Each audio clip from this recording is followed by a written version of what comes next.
Yeah. Okay. It's over to you now, folks. Thank you so much, Judith. And very well welcome. Hello from me all around the world, wherever you are, if it's morning or afternoon, or even in the middle of the night. I don't hope so. Um, we are very happy to be here today, and the first thanks goes to the Library of Congress for hosting us here, for providing us these wonderful rooms to guide us through this house, which is not so easy. And yes, thank you for all for giving us here the opportunity to talk to our colleagues wherever they are, all around the world and here in the room. Thank you all for coming. And we have a special program today. We are the RSC and the whole world who is using RDA, the RDA implementers or even non-implementers. We are in a sort of an interims phase now because the original toolkit is still alive. You can see it, it's online. And we have the new official toolkit since some years. And so many communities are trying to implement, even if they implemented before or if they're starting from scratch, doesn't matter. They try to implement in their environments, in their local environments, the work, the cataloging world with this new official toolkit. And it's not always easy. And so we decided to talk today to show you two very different examples. I'm looking here at my side. That's my colleague in the RSC, our Oceania rep, Charlotte Christensen from the National Library of New Zealand. They just implemented, and I am here as RSC chair, sure, but for the next time, for the next hour, I will be here to tell you what in the German-speaking region we did for implementing RDA according to the new toolkit. I told you that these two examples are very much different, but perhaps this can help you or can show you that there are different ways. There's not only one way to implement or to work with RDA, so there are different ways, different approaches with different requirements behind, and we think or we hope that that can be helpful for your planning, for thinking about this, and can motivate you to work with RDA much more longer. In the afternoon, we will have in news information from the Bibframe community, from Sally McCallum and her colleagues, Kevin and Paul. They will show up later on after our lunch break to tell you what's going on with Bibframe. So for the time frame, we will have my presentation now, then we will have a lunch break, and after the lunch break, I think the dates are in the program, and then Charlotte will provide you the overview of what the New Zealanders did, and then Sally will show you what's up with Bibframe. So I hope you enjoy our program, and I just would like to start and talk to you about what in the German region, German-speaking region, what we did in the last years, let's say. Yes, the RDA 3R project. I called this slide, the first slide, the RDA project and the local communities, because, you know, now RDA is more framework standard after the 3R project. It's much more open, and we would like to have it much more open for so much different communities, not only in libraries. You will see even other cultural institutions are interested to work even partly with RDA. The toolkits, the new toolkit, new official toolkit, is not always easy to use. For when you are a beginner, and when you are sitting, and then I knew this, I noticed this with my colleagues when it first showed up and sitting before and said, oh, what is where? And I have to look and so sorry. But you have to learn a bit, to try a bit, but it's not so easy to use as it seems to be. And you will need, and this means that every community has to make decisions how they would like to work and how they can work in their environment with the new official toolkit. So each community has to find its own way. What do we need for this? Application profiles are needed. Whatever this will mean, we will come back to this.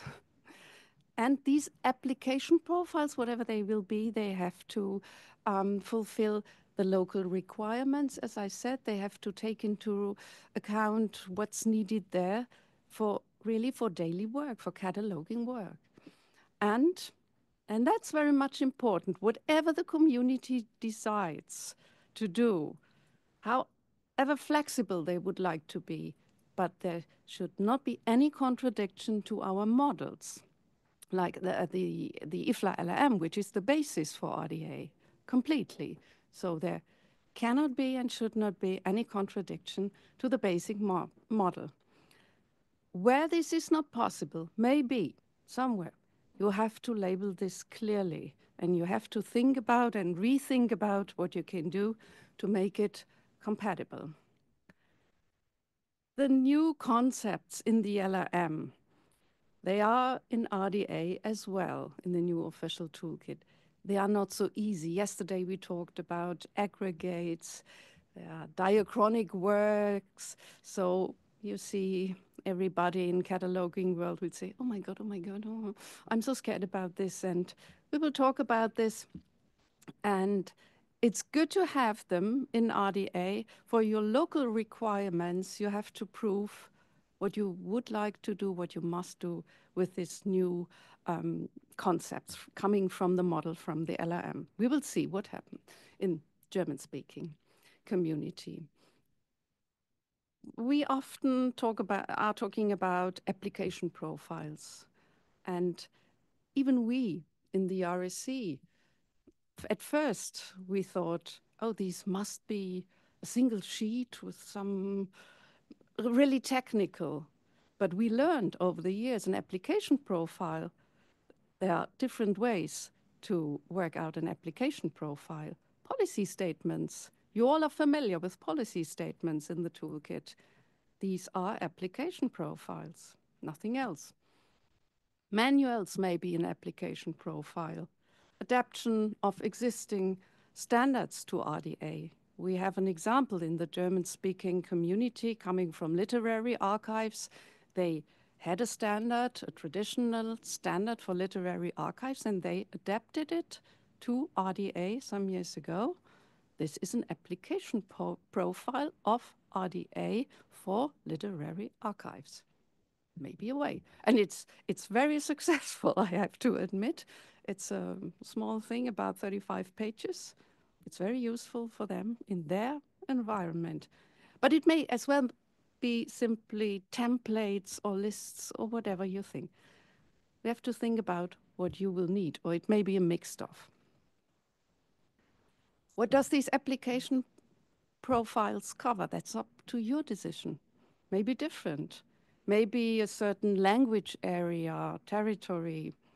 Maybe for special materials, as I told, for the literary archives, for example, or only for a part of your collections. In museums, they always told me, we can only use this for part of our collections, but then we can use it.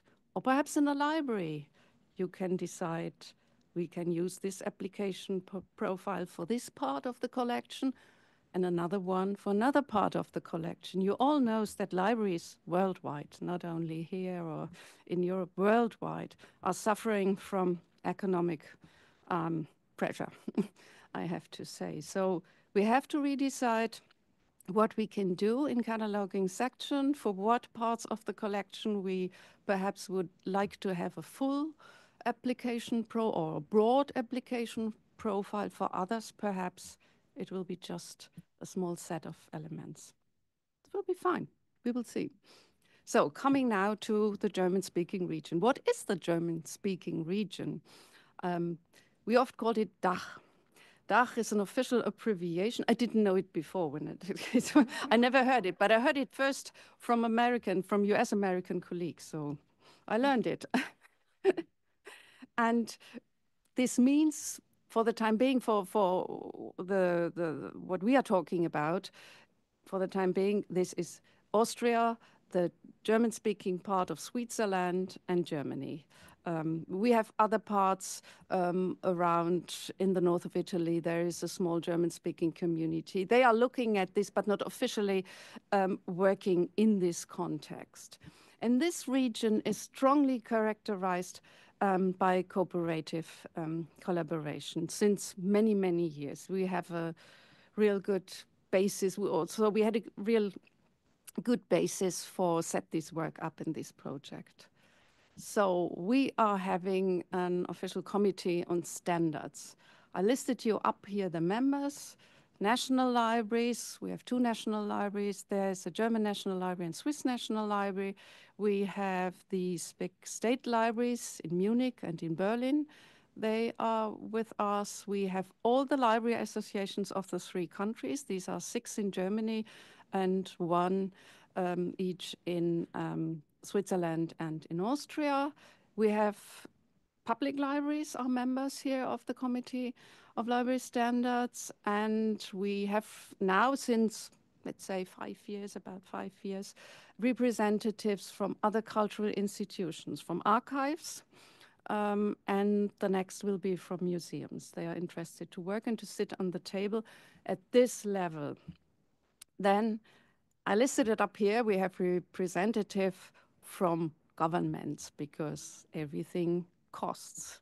We have to speak about money, and they are sitting on the table and watching what we are doing and what we are planning to do. So these are the members and what they are doing.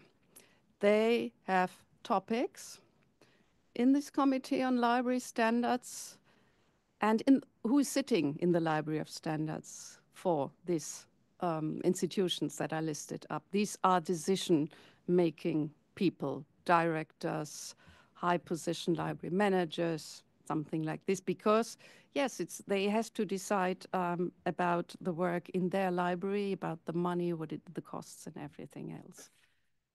They are doing resolutions. They're discussing about topics. That was the first when I stepped into the Committee of Library Standards, RDA came around, and what to do with RDA. This was a strategic decision. So there has to be people who can make resolutions at this level, at this top level. And they are doing resolutions. They are working out resolutions. But what does this mean? All the 3 countries in the German-speaking regions are federal countries. If we talk clearly about the Committee on Library Standards has to say nothing, nothing, because that's not possible. Culture is under the responsibility of, in Germany, the Länders, cantons, in Switzerland. So there is no federal decision to make, no unique decision to make. But, and that's the tradition we are having, and if there is an agreement, everybody will follow. I never saw contradiction because everybody is sitting on the table, and if they found a consensus and an agreement, then it's done. And everybody in the German-speaking regions, in the libraries, will follow. For the museums and archives, a bit different, but they like to participate here. That's why they are sitting there. That's the basis for our work. I said the Committee on Standards, these are decision-making people, so they need working groups. We have 2 of them. It's an expert group for data formats. This is Mark, Bibframe, whatever, and the expert group for cataloging. These are the most important 2 working groups. And the membership here is analog to the Committee for Library Standards. So most of them are librarians sitting here. Will change in the future, we will see. We have another working group, because perhaps some of you know, we have these common authority file, the G&D, and it's very important to have a special committee for the authority file to make decisions. And we have other working groups, interest working groups coming from archives and libraries. And they are many. I just give you an overview here. Come on, come on, come on. So, and others are to come. So you just to let you know the picture. And they, all of them worked in the project I will show you afterwards for RDA after 3R. All of them. So we have here special, and there are members from libraries, archives, and museums. It's very, very mixed up.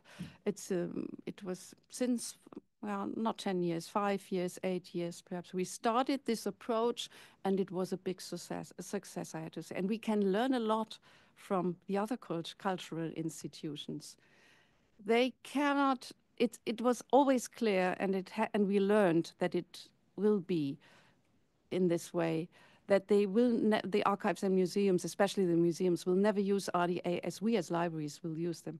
But for authority files, we have a broad agreement. That's why I put the authority file here in.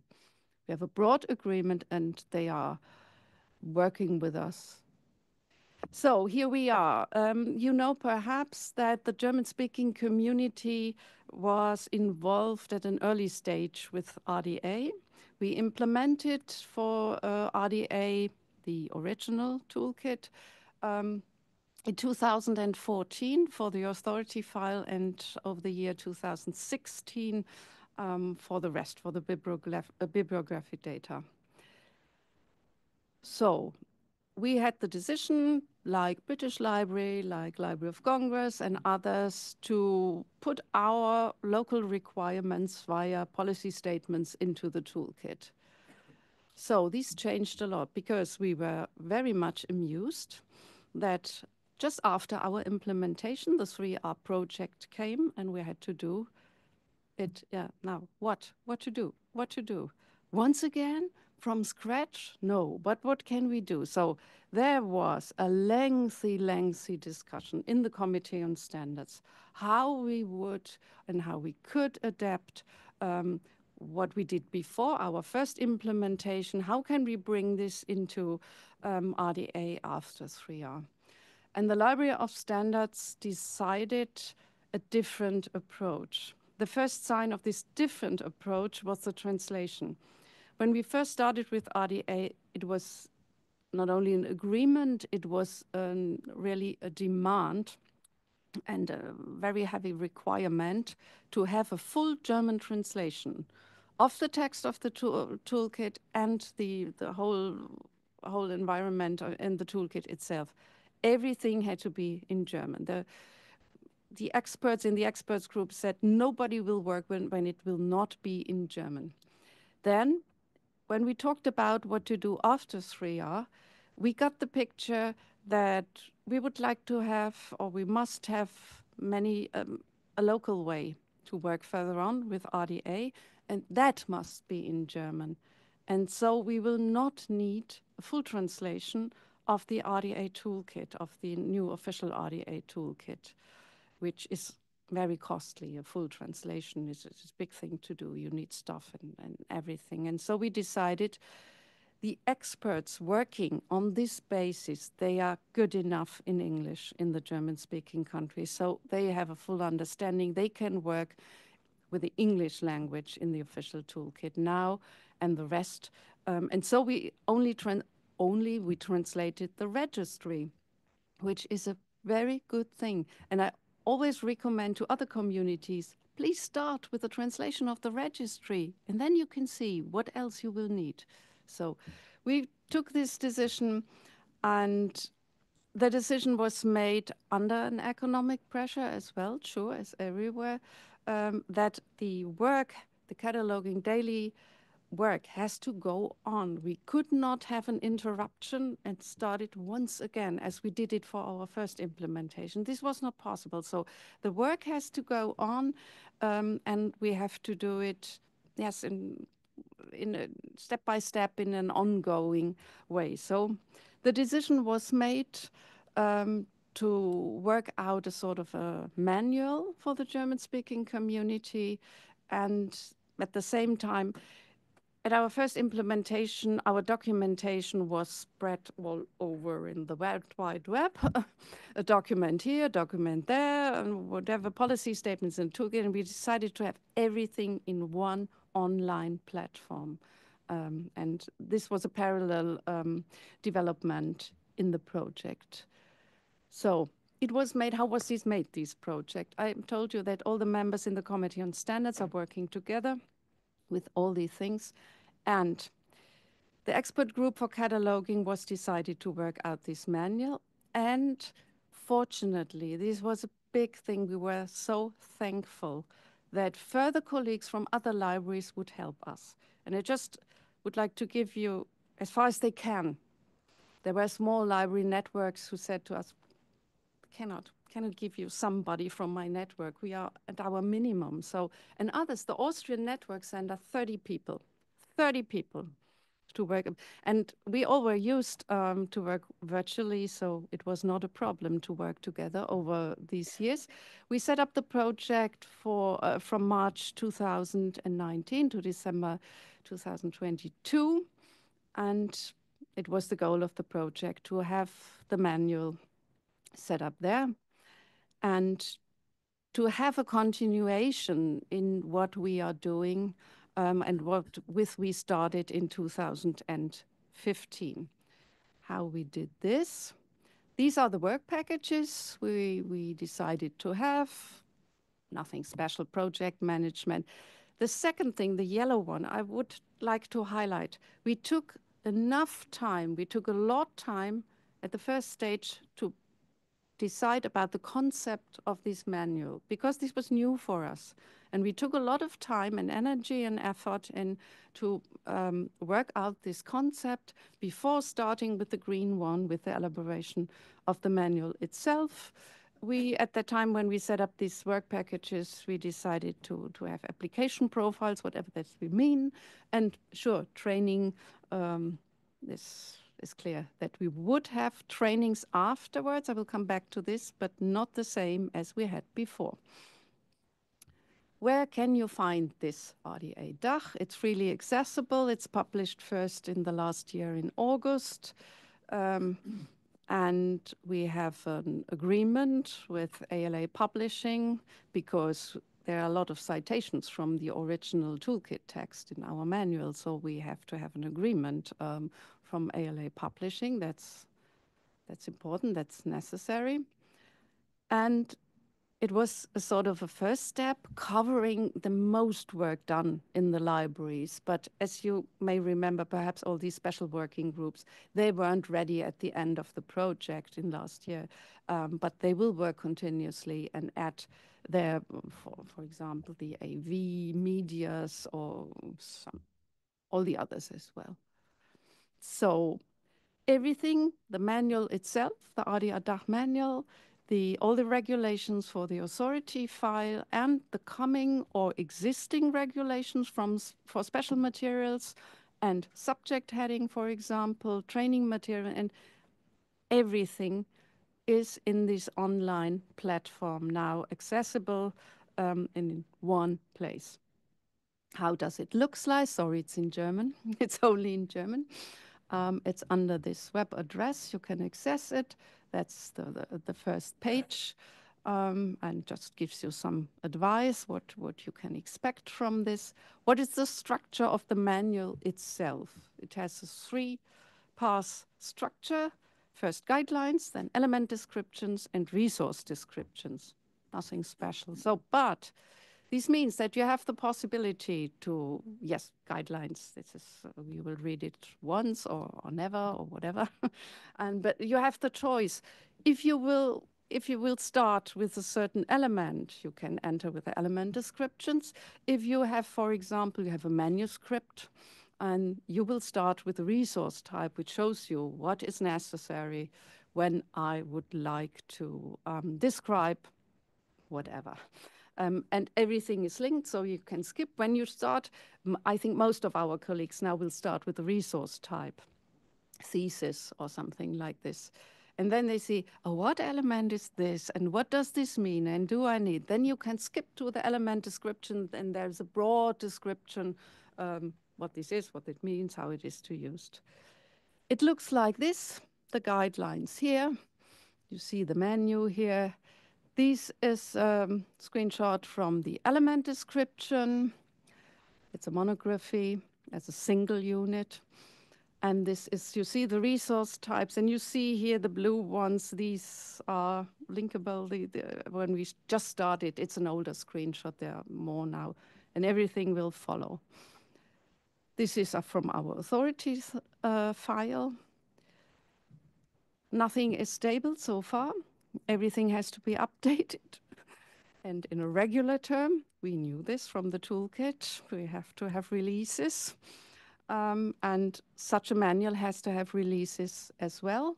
This is ongoing in the expert group's work. That's no longer a project, and corrections, additions, whatever, and requirements from other user groups will be introduced successively. So that's how it will work. To-dos for the future, there's everything. The project you saw, but it wasn't at least 2 years. And it was the first project in my whole career that was finished on time. I don't know why. Perhaps everybody would get rid of it. So, but this effort could have been in such a short time, could have been done in such a short time because we concentrated on what we need now and nothing else. We let out everything else to think about later on. And that's in the regular work of the expert groups to be done in the near future. And I think this was a good decision to do. I was not so convinced at the beginning, I have to admit. But it gives us the possibility to have a result in a short time with a first step, very simple approach. Trainings. When we started first with RDA implementation, we had a broad training phase. For example, in the German National Library, we trained our catalogers over 3 weeks, half-time. They had a half-time training in the morning or in the afternoon, and the other half-time they had to try it in their office.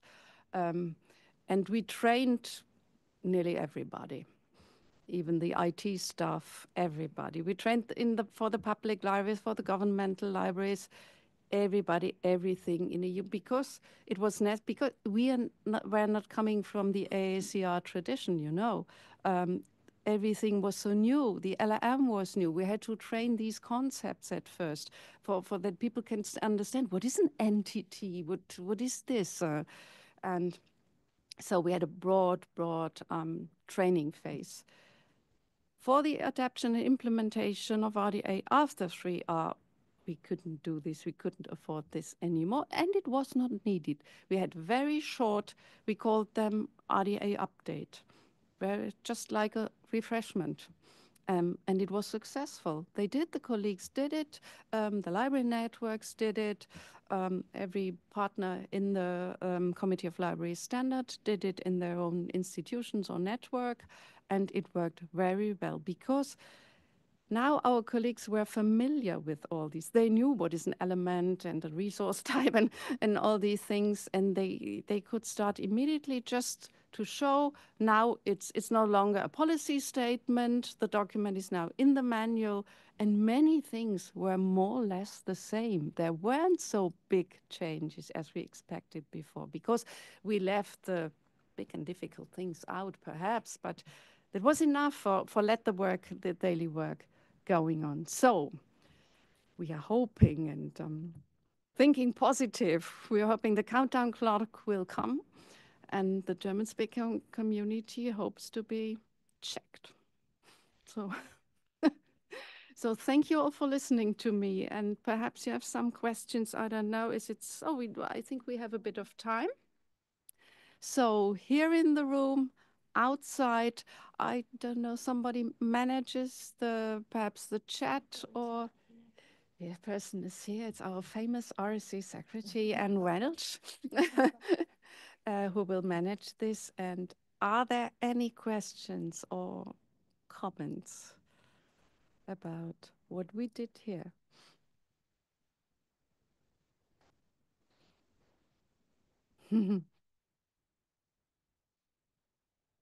Yes, but yeah, on the side there.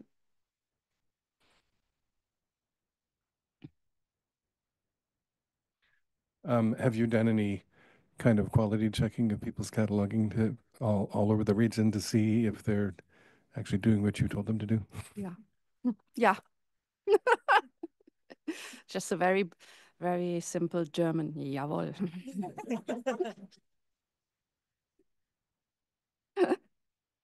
No, and this was a profit as well from working, and that I went back to this slide. Everybody is working together, and the colleagues at the DNB, at the Austrian network, at Swiss National Library, we knew each other, we know each other, we are used to work together.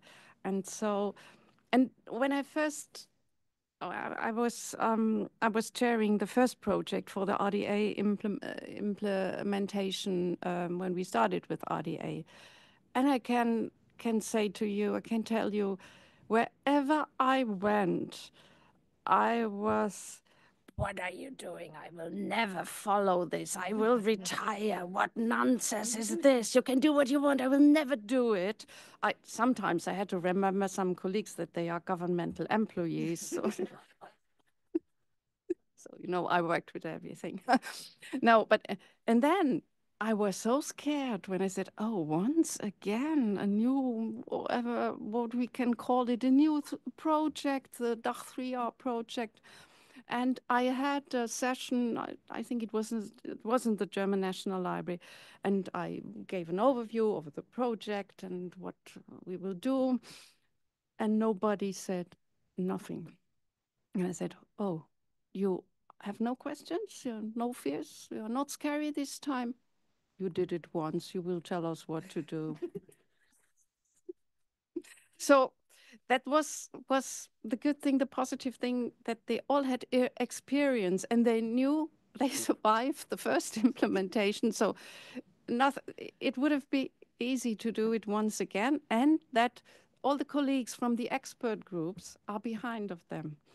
And we started this cooperation, perhaps a word for to the cooperation with the archives and museums and other cultural institutions. We started this, yes, 7 years ago, and they hesitated a lot. They would like to work with us. They saw the profit for working with authority data with us, change names of persons, or a geographical archive. Said, on Scratch, we can give you thousands of names of places, small places you will not have in your library data. So they were very happy to do so, but they said, oh, these RDA standards, it's not so useful for us. It's so close, it's so prescriptive. And after 3R, when I gave the first presentation, so we and my colleagues say, that's now the new toolkit, it looks like this. Oh, wonderful, they said, the colleagues from there, because now with all these options, and that is a framework, they can live with this. They can develop their requirements and bring them in this framework, and they are very happy. And we saw this on international level with the DCRM-R edition. It's wonderful. It's great. So, yes, that's a profit of the more flexibility that we are having, which librarians at a first glance didn't like so a lot, but now it's okay. And the colleagues from the other sides of the world, from the other cultural institutions, are very open for this, very open, and they are working. For example, we have these performing arts group. We talked a lot. They are very open, very keen to work with RDA, and they said, but perhaps we need a new entity or something for the event, because they are working with events. They are describing events. And so we learned a lot, and perhaps I think it's a big chance for us as librarians to develop RDA further in this direction. So we will see what the future brings. We've got a question here from Audrin, who says, I have a question about your application profiles. How do your list of elements in an application profile relate to the element hierarchy? If an element is recommended in an application profile, does that automatically also include its sub-properties? The application profile we thought about when we first started the project is just a list of elements. And I have to admit that we did not develop it further on. It's in development, mostly in the German National Library for the time being, after the project now. It's a simple list, and it only says this element is prescriptive for you, it's optional for you, it's under certain conditions, nothing more. Here as well in this, it's a simple sheet, it's nothing more. But it's in, if you are interested in, you can see it, you have access via this, the address, let me, here. You can see it, and there's some, shows it the menu.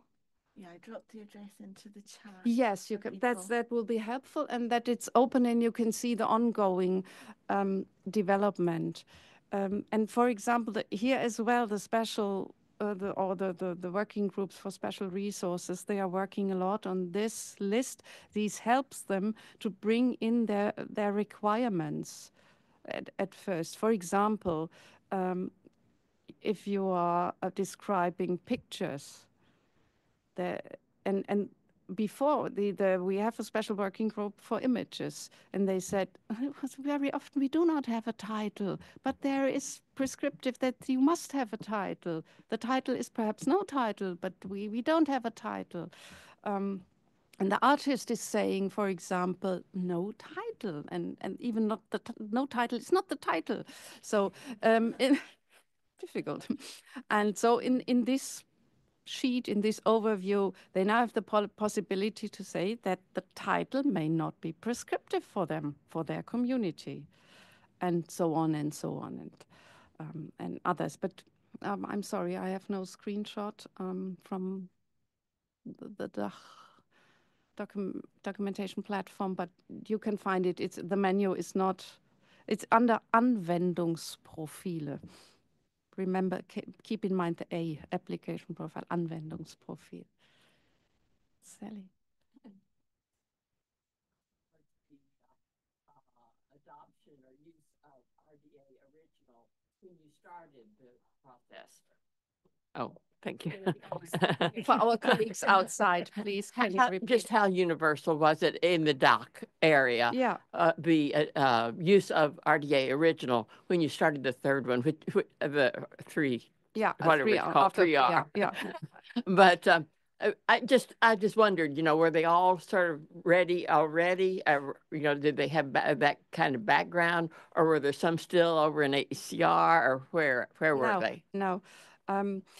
We had the situation when we started to think about a new standard in 2010 in the Committee on Standards, because we had a German one, Regeln für alphabetische Katalogisierung, RDA. And they were outdated. They had to be revised.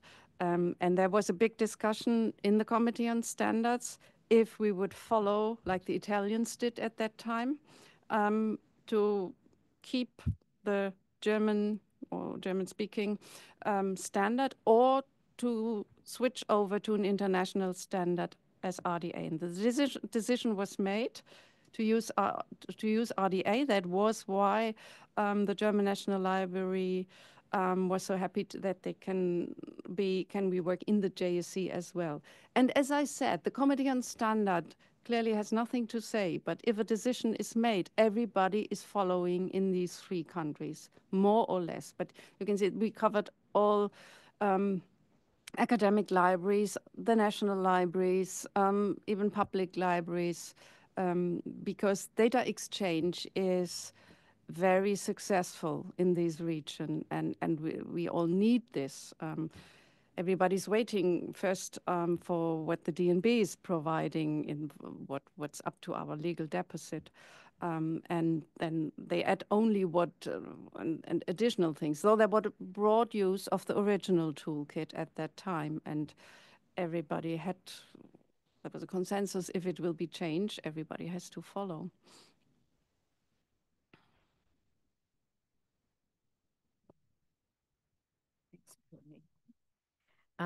Renate, I wondered if you could say a little bit more about a statement you made that I find absolutely fascinating. We concentrated on what we needed to know now. We decided if we needed new concepts or not needed them. And if we didn't need them, we set them aside for future discussion. And I presume that they will be reflected in new releases of the DACH manual. Exactly. When we decided, or the decision had to be made, there was no other way. We implemented RDA, and after 3 hours, we had to do something, but we couldn't say, oh, no longer RDA, we will try to have something else. No way, we had to do something.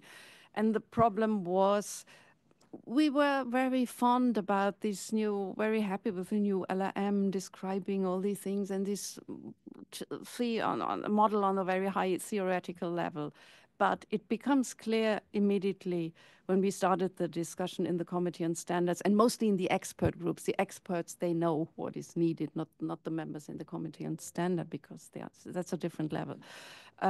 It was clear that if we would like to implement in a first step everything that is new coming from the LLM and is new now in the official RDA toolkit, it would last us years, and it would overwhelm our colleagues, and there will be so many fears and opposition to this. So we thought it will be feasible to do this in 2 years, to have this project, but not for the full picture, never ever, because we have always keep in mind that we are coming from a different tradition concerning mostly these aggregates, diachronic words. We had a different tradition so far, and we have to go slowly to these new things. And so the project is just made, and that's what the members of the Committee on Standards, with their money and opinion,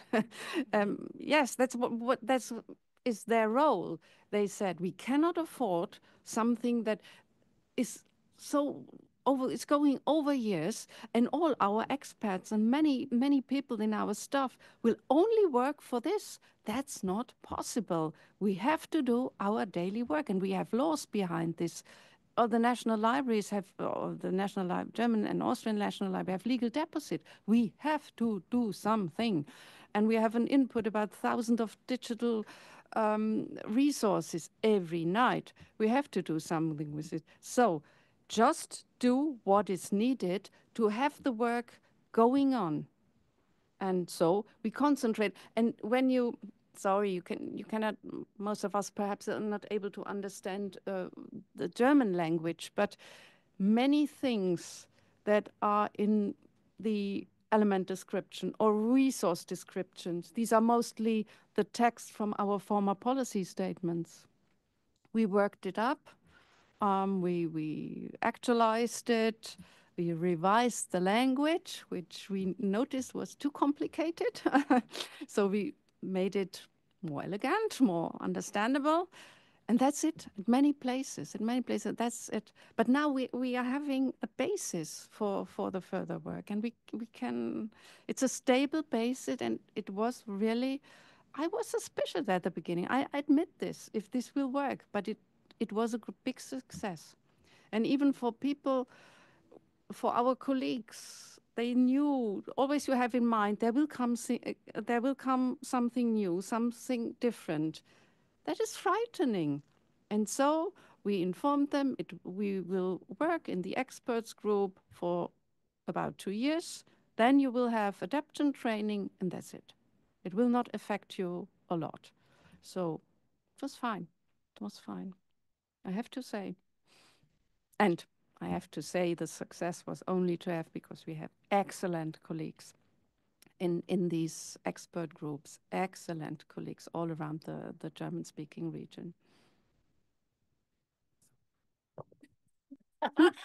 We may as well pose questions from this front row, so I'm the missing one. But I wonder if you worry about the flexibility that you built in.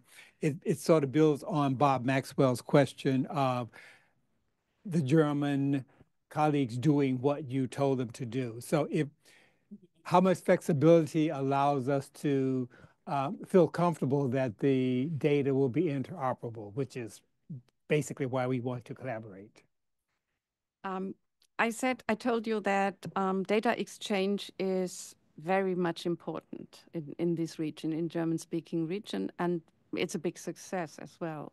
It works very well. So data has to be compatible, and I have to say the manual is more or less prescriptive. So if you see the resource types, would you like to describe a thesis, it has to be in the same way. So the manual, and that's what application profiles in the broader sense, like manuals and even policy statements, they are more or less prescriptive. That's the difference. That's why I'm used to say RDA itself is now a framework standard. But then the application profiles, whatever they will be, policy statements, manuals, don't know, they will be more or less prescriptive. Otherwise, it will not work. And normally, library colleagues are following this. I hope so. I think so.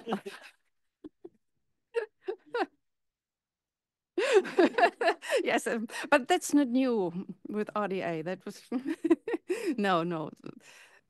Librarians like to follow rules, I think. So I actually do have a question, and now I think I have two.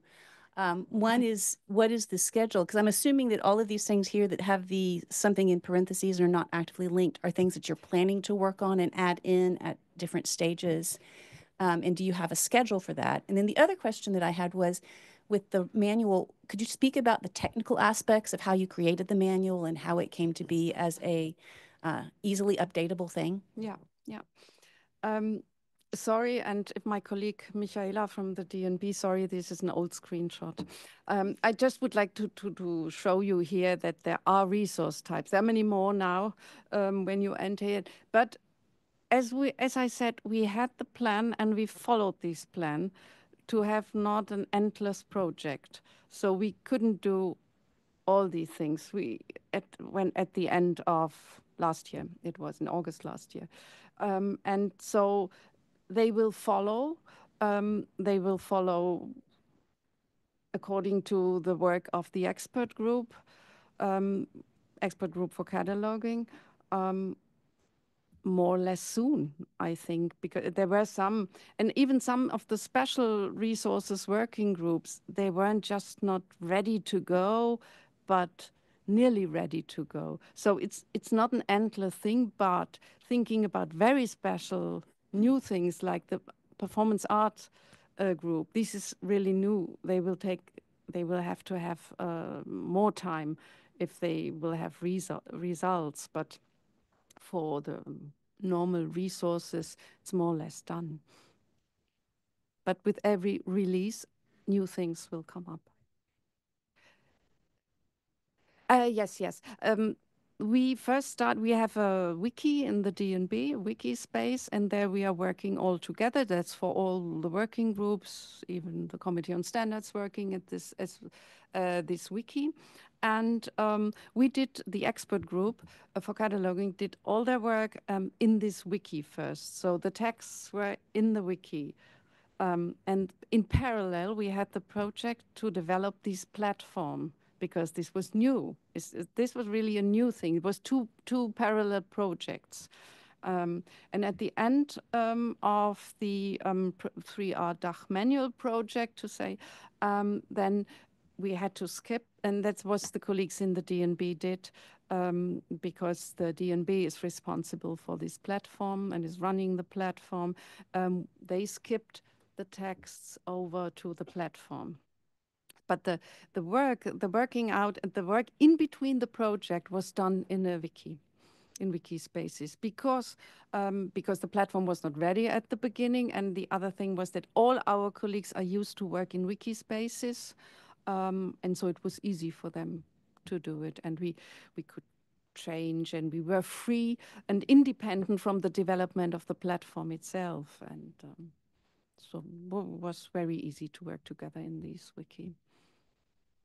We had two online yes questions.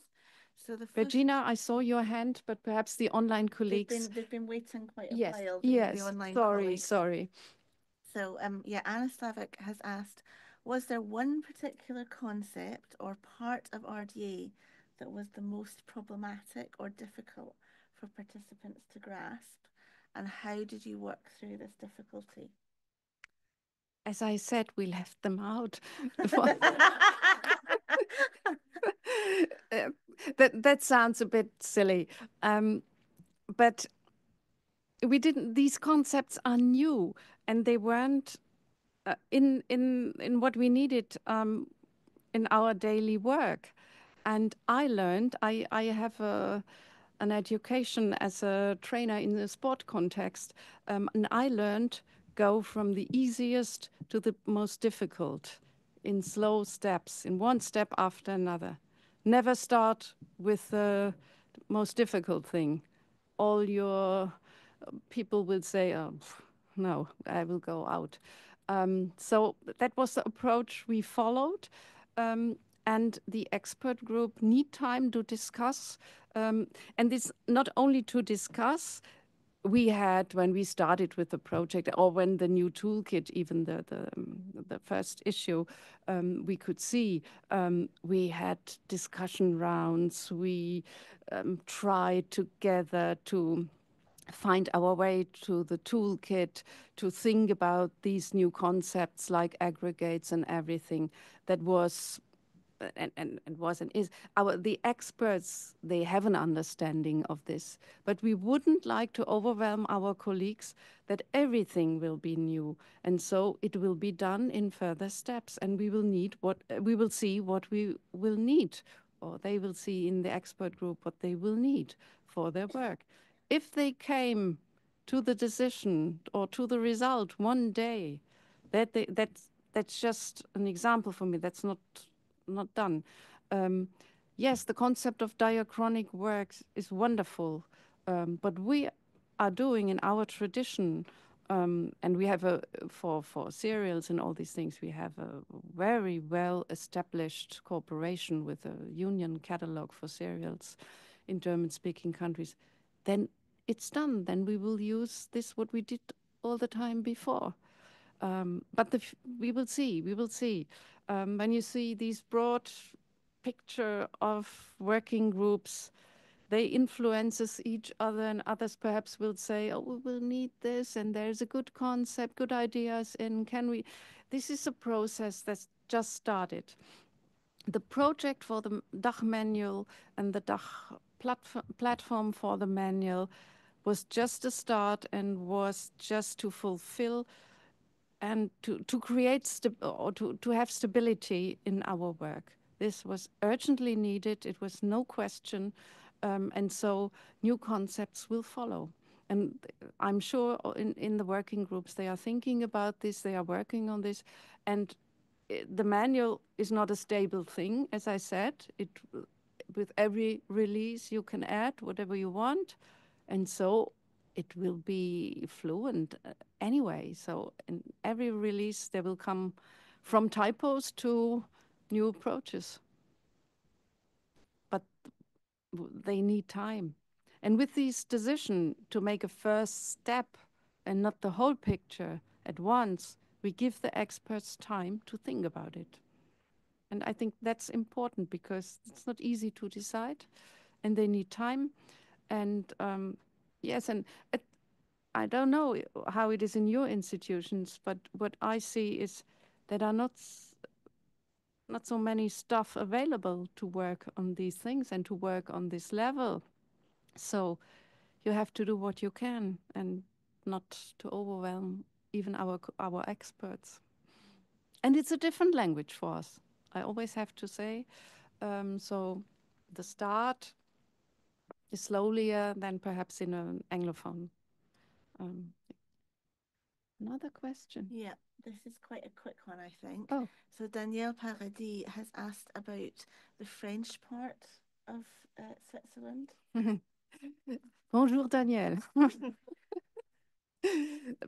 Good question. Yes, and in Switzerland, for the rest of you, perhaps, they have not only one language; they have 4 official languages, and at least 2 of them have to be provided.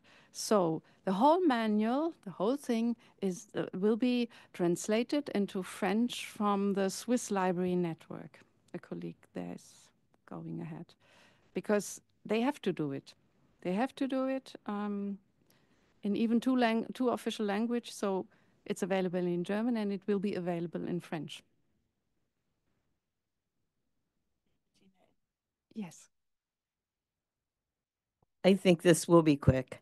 And you might have answered it somewhat already. It's about terminology. And in your guidelines and in your resource type directions, are you using the previous terms, like the German equivalent of serial or thesis, as opposed to indeterminate diachronic work and the LRM terminology? I'm asking partly because I'm part of the ISSN manual revision, and we have debated whether to change all of our terms or keep the familiar terms. And so far, the familiar terms have won out, but I'm curious about your approach. Yeah. Translation is always difficult. And we made this full translation at the beginning of the implementation of RDA, and it was a hard job, a really hard job. And not every term fits to an equivalent in German. And so we thought at the beginning, for the first translation, we thought it has to be one-to-one. And the end of the product was that there were sometimes horrible terms, which you had to explain in training sessions. The creator, for example, in German, it's a religious term. So we thought, and with the working on the DACH manual, we didn't do again. I mentioned a full translation again. We only translated the registry. So the terminology was there, but sometimes we had big problems to find an equivalent in German. And so we decided, finally, when somebody came to this result, just let it in English. Wonderful. Because sometimes if you it becomes ridiculous if you translate it, and nobody will understand it, and everybody will be able to understand, or you learn it by heart then the term in English. You don't have to be an expert in English or fluent in English anyway. And German-speaking community is so used to use English terms. Our young people are using many of them. And so we will see what will happen with the French translation in Switzerland, what they are thinking, but they can have a look at the French translation of the toolkit itself. So I think it must be easy for them. But even sometimes in other languages, in French, for example, and even in German, English is a very perfect language and short and clear. And in other languages, it becomes such a thing. And you have to decide if it's worth to translate it or to use the original term, especially for name of elements or something like this. Because we noticed when we were sitting in the expert groups, we are using always the English term, and then we said, no way, we can't use it. So it's a mixed up. No more questions in the virtual room. So I hope everybody. Yeah, well, that says on time. Yes. Yes. On for time. Yeah. I didn't think you were German or something. So thank you all for listening. And if you have questions, we will be here. And we will see after the lunch break how the New Zealanders did it. We are very keen to hear and to see what you did. And so we can learn from each other. Thanks a lot and have a nice lunch break. We have to be back in the room at 1:30. 1:30. Thank you.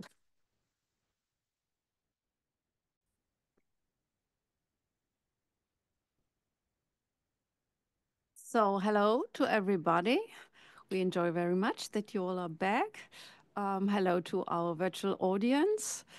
And I'm so sorry, just an announcement for those who are in the room here. There are sandwiches in the back left. So if everybody would like to have, please take it, you can take it.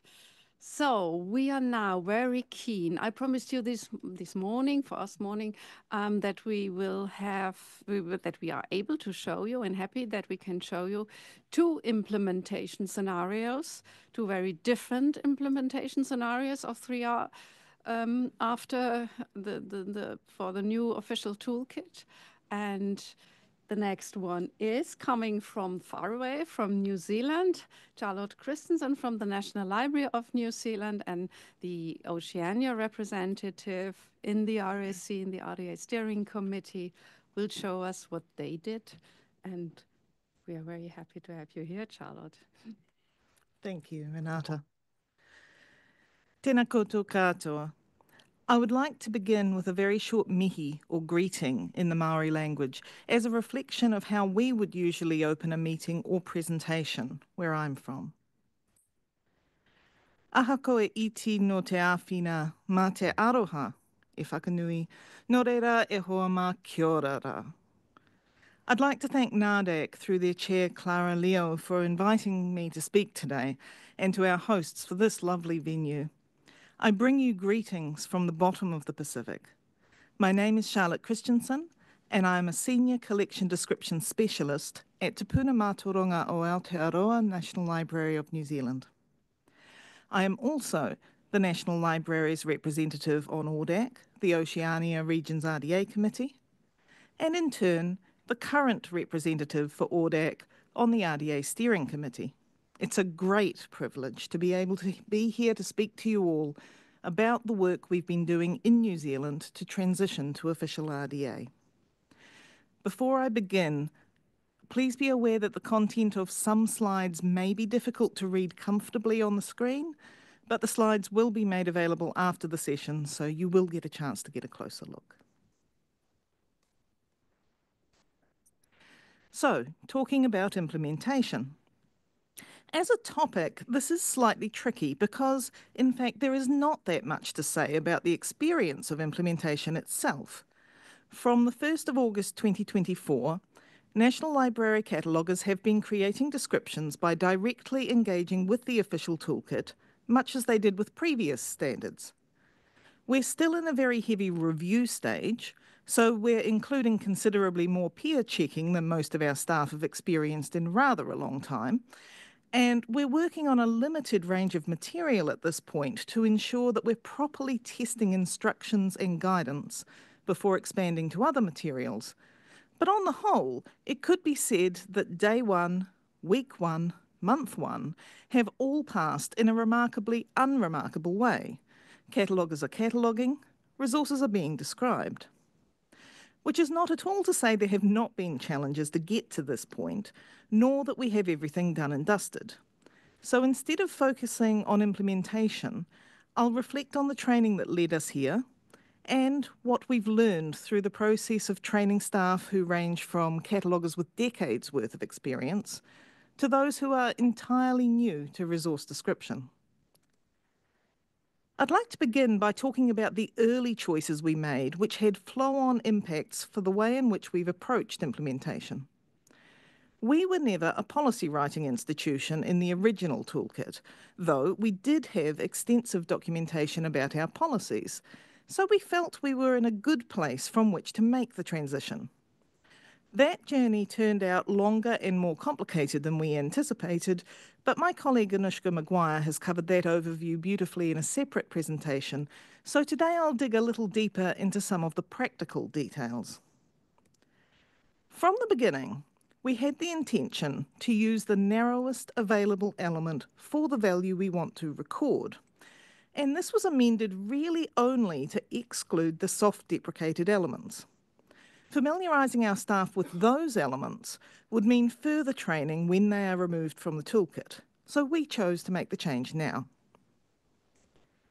Another cornerstone of our approach was that every option in the toolkit would have a policy statement, and every element would be clearly marked within the toolkit itself to identify whether or not it should be used. Over time, we have also found other places where we wanted to include policy statements, such as at headings and instructions. So the overall number of our policy statements is very high, but this supports the use of the toolkit without reference to external sources. Speaking of external sources, we decided that all RDA-related documentation should be housed within the toolkit itself. Cataloguers should be able to work with our guidance and other documentation without leaving the toolkit. As a policy writing institution, we had the opportunity to create our documentation within the Community Resources section, as other institutions have done or are planning to do. However, we made the decision that we preferred the HTML editor. We have made use of this functionality in the original toolkit, and so we are familiar with its limitations. And it appeals to us to be able to adjust this documentation on our own schedule rather than timing these changes to match toolkit releases. I'll speak further about our HTML documentation shortly. Putting our content into the HTML editor also allows our supporting material to be publicly available. Training materials are housed outside the toolkit, though linked to from the main RDA toolkit's website training area, so still part of the main toolkit space. But all practical cataloguing documentation is marked public in the HTML editor, so we can share these with libraries in our region who may not yet have a toolkit subscription, but are curious and want to see what we've done. Institutions with access to the toolkit can choose to subscribe to one or more of our documents as they find them useful. Finally, we want to be able to encode our values in such a way that we can clearly distinguish between values of one element and another. This is not always easy in our current encoding system, Mark 21, and sometimes we have to compromise. But so far as possible, we want our cataloguers to be able to work confidently with RDA, regardless of which encoding system we may use in the future. If we move from Mark 21, it should not matter what we move to. We do not need to change our RDA practices. I spoke about our documents being housed in the HTML editor. Here's a list of what can be found there. The most critical of the supporting documents is the main NLNZ guidance document.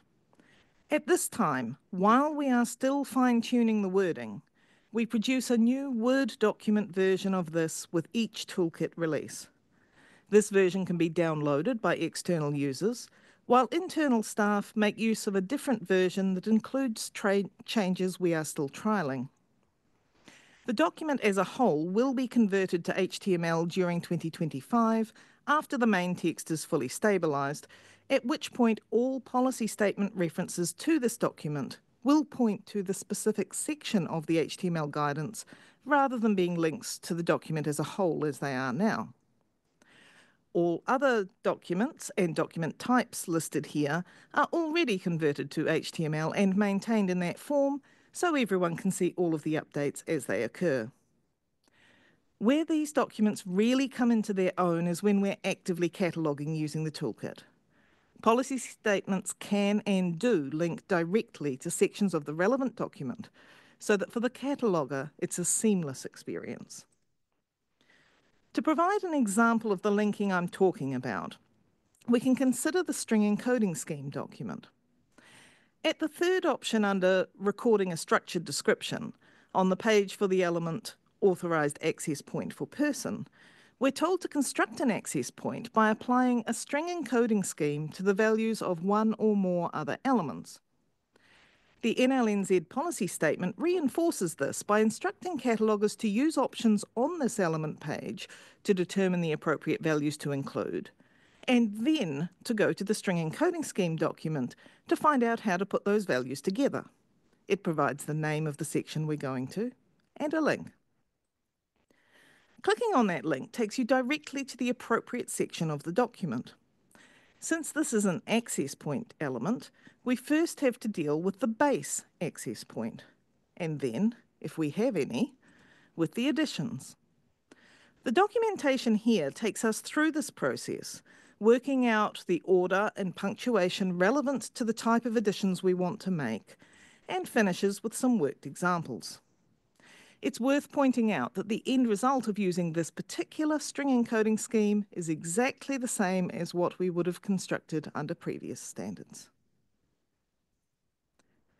While we're talking about the HTML documents, I'd like in particular to highlight our maps, or metadata application profiles.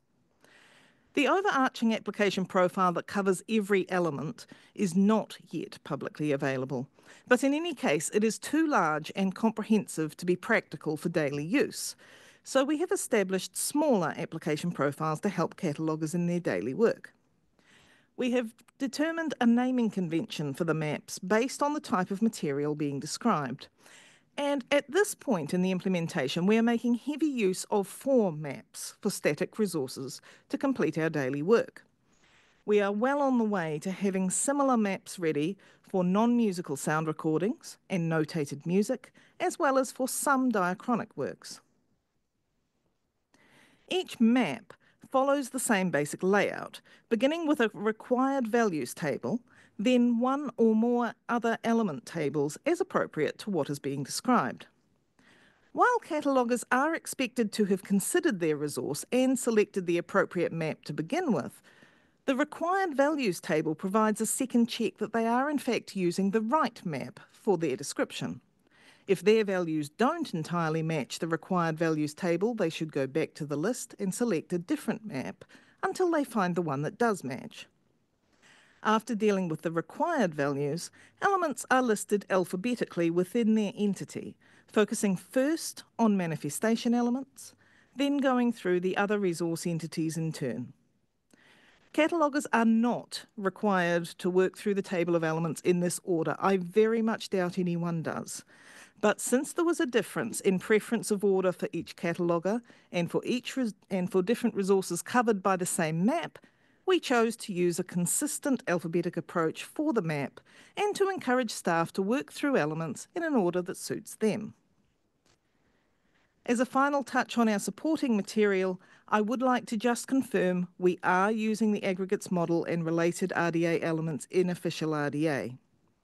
When picking up a resource to describe, one of our first tasks is to determine what we are describing, and that includes knowing whether or not we are describing an aggregate manifestation. There is a specific guidance document to help cataloguers make this decision. I will not look at this in detail. This document is publicly available to view, but essentially it breaks the decision-making process into 3 steps. How many works are involved? How many of those works would be considered main, and what those answers tell you about the aggregate nature of what you're describing. The guidance includes the interpretations we have made to ensure our cataloguers are consistently describing resources as we want them to. So moving on from the documentation, What about the training itself? Well, our training materials are progressively being made publicly available, with the next release due in December, and we welcome any feedback that anyone wants to share or questions anyone has in relation to that. For today, I'll focus on some of the less obvious aspects of training that have become key to our understanding and daily use of the toolkit. As a consequence of us choosing to record policy statements for every option, and of those statements indicating whether or not an option should be applied, it quickly became clear that we would need to train staff to read the policy statement first and the toolkit content second. This does not come naturally, but once learned as a habit, it saves a surprising amount of time. If an option is never applied by our descriptive community, then there is no need to read the option wording or wonder if it's relevant to your resource. As another point connected to navigation in a less than immediately obvious way, we come to what we refer to as value-only elements. Based on the RDA guidance around application profiles, an early belief we held was that we would be able to clearly divide all elements into categories of those that we do record in our descriptions and those that we don't, and that we would never need to direct cataloguers to look at the pages for elements we don't use. This was challenged when we discovered that the structure of the toolkit means that there are elements that we never choose to record in their own right, but which we really do need to look at in order to construct a value elsewhere. An example helps here. All values of title proper are values of the element manifestation title of manifestation.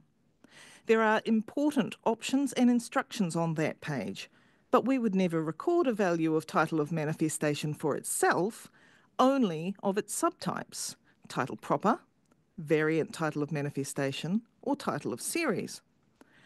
But if we had a policy statement saying that we do not record the element title of manifestation, it could be confusing when cataloguers find themselves here on a regular basis.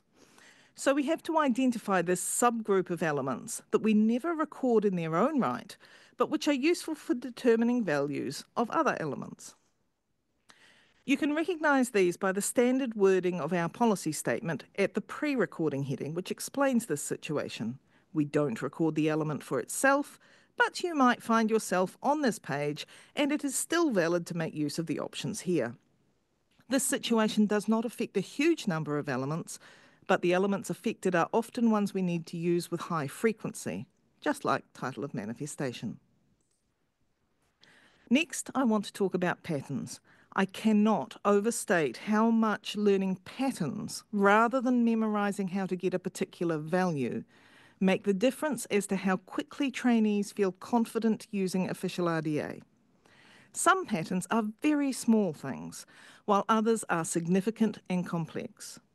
Here are some of the patterns that quickly became key for our trainees. The first goes all the way back to understanding the element page. Not just seeing the structure, but knowing what it's there to do and when you need to care about different sections of it. Take the pre-recording section as a great example. The pre-recording section of an element page helps me decide if I'm even on the right page to begin with, and directs me away if I'm not. That's covered in a lot of existing training materials, but in the excitement of arriving at a page to get a value, it can be forgotten.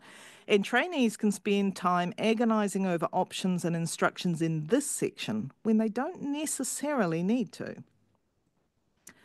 Another less obvious consequence is that this means if I am sent to an element page as part of a chain, so to get a value and take it back to the element I'm actually recording, I never need to read the pre-recording section.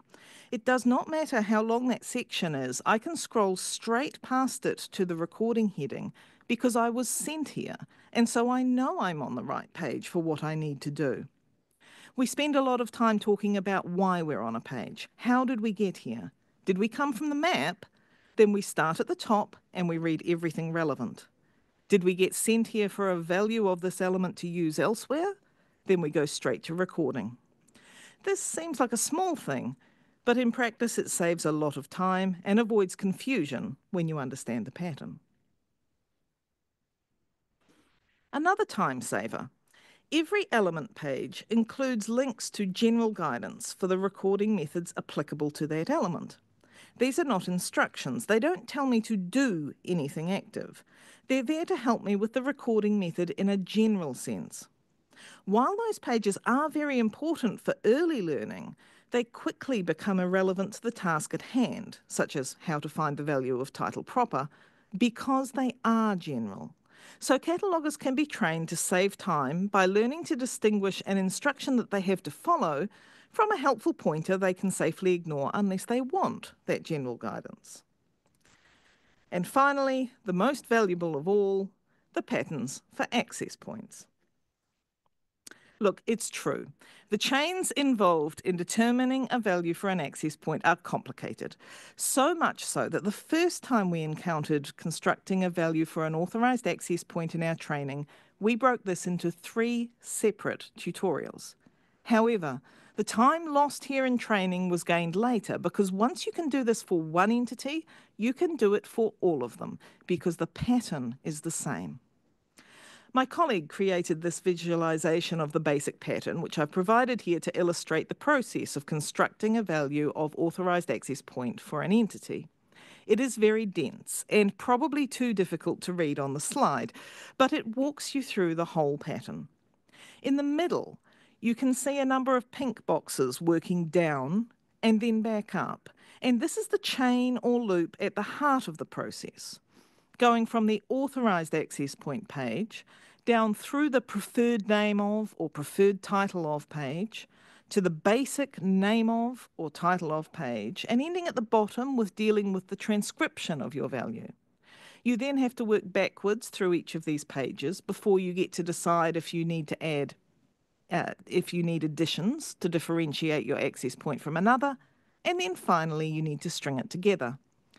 This seems like a lot of steps, and it is a lot of steps, but actually it's just the same as what we've been doing in our heads for years. We start by knowing we need an access point. We then take a value we've seen on a resource, decide if we need to rearrange it to put the surname first or perhaps remove an initial article. We add to it where it's required to do so, and then we string it together. All that's really happening here is that those steps have been broken out into logical parts. The good news is this makes teaching the pattern to a completely novice cataloguer a lot easier because once it's been explained, it makes sense to them. You have to start with what's on the resource or otherwise available to you, and then you make changes to that string of characters. The bad news is this feels really clunky and cumbersome to anyone who has been previously trained. And so it becomes a matter of reinforcing a slow start. They can and will pick up speed, but with experienced cataloguers, it's very important that they don't pick up speed before they've actually learned the pattern. Otherwise, when they get that odd situation outside of what they already know in their head, they won't know how to work it out. Again, what matters is teaching the pattern because the pattern covers all of the exceptions. Once you have the pattern, everything falls into place. A final word about this diagram, it is not currently publicly available, but it will be part of the training package released in December when you will see it in context. Looking a little closer at the process of moving between toolkit pages, there were a few aspects to the practice of interacting with the toolkit that we did not anticipate. Going from title proper to title of manifestation to get those important instructions and options, and then returning, may not seem like a big deal in theory, but sometimes the toolkit does not return you to precisely where you left from, and this is deeply confusing when you're in a learning phase. Generally speaking, we have found that if it loads at the wrong place, it is usually further down the page than where you left from. So the first thing to do is scroll up until you recognise where you are. However, if you're deeper down a chain than that, perhaps you started at title proper and went to title of manifestation, and then were directed off to the guidelines on normalised transcription, which then led you to read the language documentation because you're dealing with a foreign language. then sometimes just scrolling up won't be enough. So what we've learned is this. If you're lost, scroll up. If you're still lost, click back. Repeat the sequence until you recognize where you are for the task you're doing, then work your way forward again. Similarly, long pages often include tables of contents. Sometimes they may even include multiple tables of contents. On the whole, these are great things. They help us determine which parts of the page are relevant to what we're doing and save time scrolling through every option on a page. They do, however, present a minor challenge to learners, and this is more about how people interact with browsers than because of problems with how the toolkit functions. A click on a link from a table of contents is interpreted by the browser in the same way as a click to an entirely new page. If you realise this, you understand that if you click the browser back button once you've finished looking at a section, it will take you back to the table of contents. However, if you do not absorb that consequence, you may find yourself confused as to why you sometimes need to click twice or even 3 times to get yourself back to the previous element page in the chain you're working through. Making this explicit in training can really help cataloguers who find this particular aspect random and disconcerting. It's not at all random, it's simply not what they expect to happen. Finally, not all movements in a chain are equal. Sometimes you are directed to get a value of another element with no further information. Other times, you're sent to retrieve a value of a particular recording method. Knowing that you're on that page to get that type of value and no other type is absolutely vital. Missing that an instruction told you the recording method can result in you getting a value you did not expect and really don't need. Finally, sometimes you're sent to a particular section of that element page, and it's important not to stray outside of that section while collecting the information you require. You can see from these examples that these directions can come both from options and instructions, but what matters is the specific wording.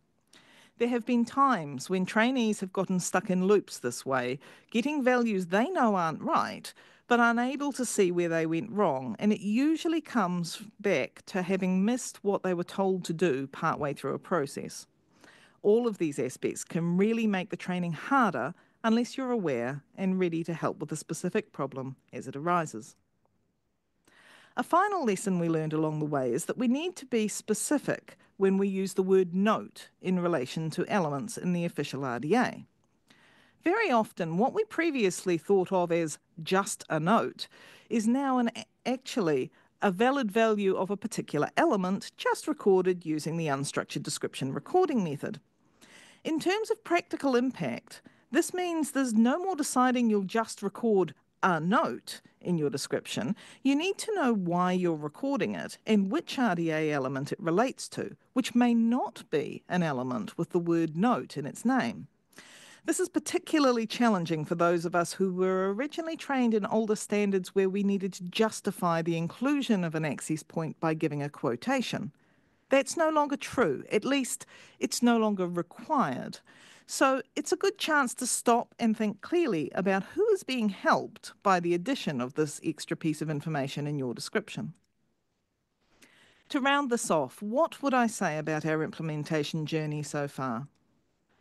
Having everything in one place has been great and well worth the effort. And once we get the HTML version of our main guidance document completed, it will be amazing. The transition is slowest for the people who've been cataloguing the longest, but everyone gets there. What's been most important is being ready to offer support in a range of different ways, rather than trying to find one solution for everyone. No one wants to be spoon-fed. These are skilled professionals. And more often than not, what they need is confirmation that being slow in the training phase is not just okay, it's expected and encouraged. They need to be patient with themselves as they're being asked to become learners again. They can and do learn what is needed, and they will return to their previous level of productivity. Their past experience still has so much value. It's just that they need to incorporate these new pieces into their skill set. And yes, we're not finished training because we're not actually finished even writing all of the documentation for all of the material types we handle. But each new area we tackle becomes quicker and easier to work through, and then to teach and to learn, because we've built a strong foundation. If anything, the thing that is slowing down our expansion is the team doing the policy work. Our staff, on the whole, are ready for more long before we have it ready for them. What I would say, though, is that in 2 months, we've gone from needing scheduled weekly small group discussions about issues to optional hour-long clinics for questions, to half-hour clinics, and now for static resources, we've reached the point where we can just use peer advice, consulting on tricky things just like we always have done. Yes, we're still on that learning curve for diachronic works and other materials, and yes, we're still building speed back to normal production levels, but a lot of that is a deliberate choice to really test what we're doing along the way so that our documentation is robust for others to use. So I end where I began. Implementation at Te Puna Mātauranga o Aotearoa National Library of New Zealand is a rolling process, but going well. Thank you for your time. I hope you found this useful, and now I'm very happy to take questions.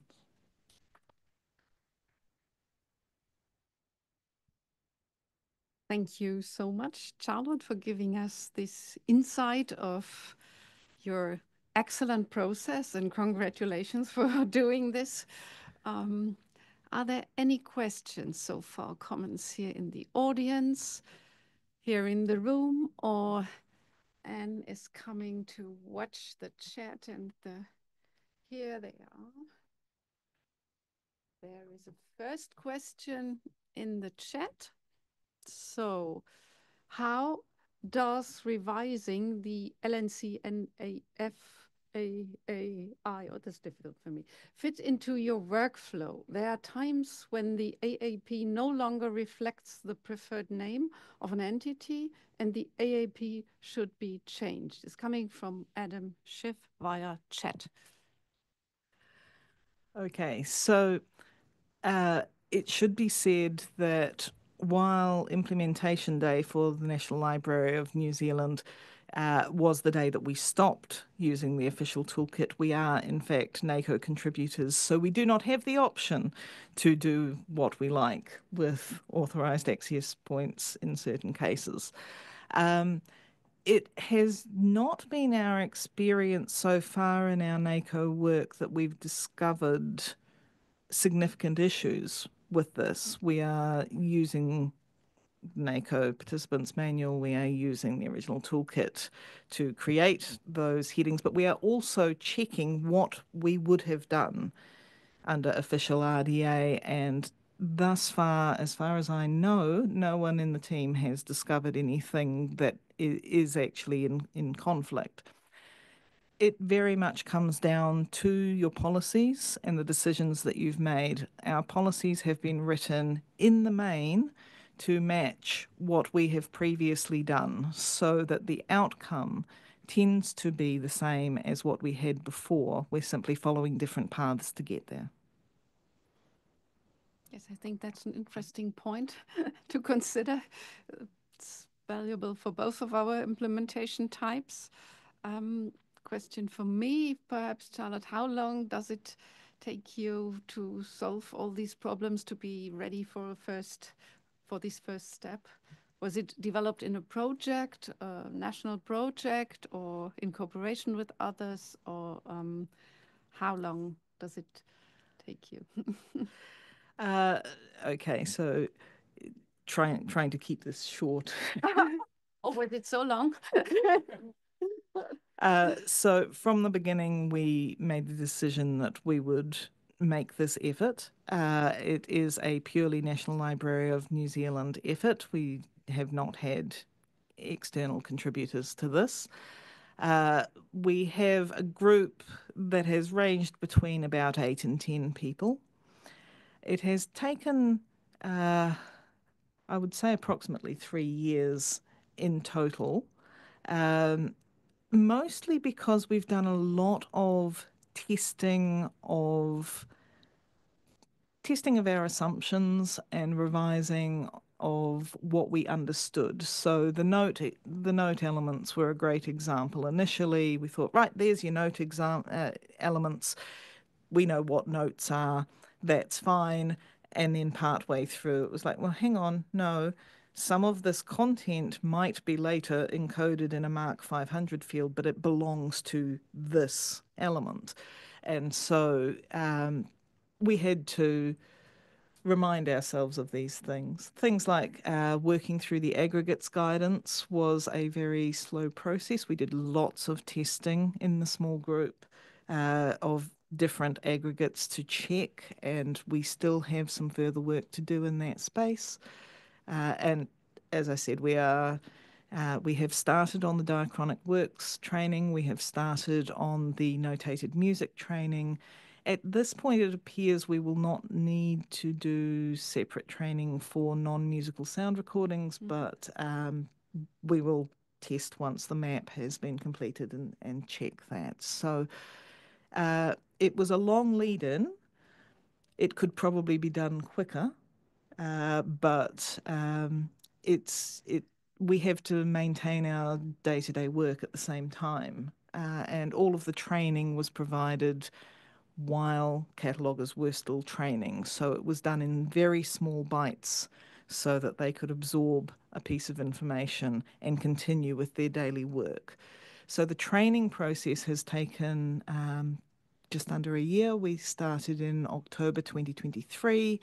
With phase 1, we had to stop over December, January because that is summer in New Zealand and everyone goes on holiday, so you can't train in that period. We resumed in February with an intensive week and just did 3 days, just really recapping and preparing. And then we started on the practical training. I can talk more about that if that's of interest, but I don't want to stop if there are other questions. No, thank you for this. And it brings me up, and I could notice that another thing we are having in common, you took your time, you and your colleagues, to reflect the new concepts, to think about what you would need, what would be difficult, what not. And you mentioned it could have been done quicker, but I think this is essential and very needful.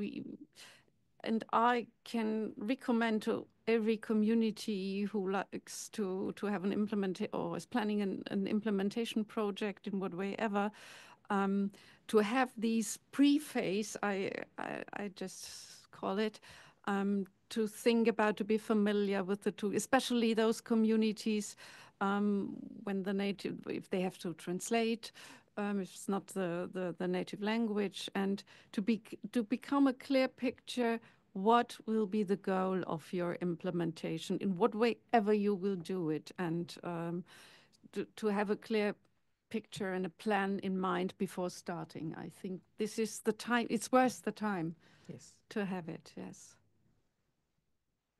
Are there further questions here in the room? Yes, Elisa. There is a mic.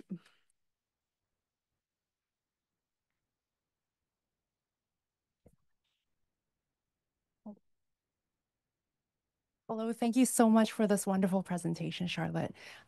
You mentioned that in providing this training, you observed the need to encourage really experienced catalogers to slow down. I'm curious to hear a little bit more about the less experienced catalogers. Would you be able to tell us about the background that they brought into this training process? Like, what skills did they already have? Sure. So at the time that we began our training in official RDA, we had one new staff member who had no background whatsoever, and one new staff member who had had exposure to mark records, working in a library assistant role, but had never worked as a cataloger. And so they actually started a little while before the training began. So we had to be very careful in their very early training because they only had a short period of weeks before we were going to start telling them new things. And when we started telling them new things, it was tricky because everyone else was continuing to work using the original toolkit. So they also needed to be able to produce in that time, but we didn't want to introduce a whole lot of concepts that we would then say, now you can forget those.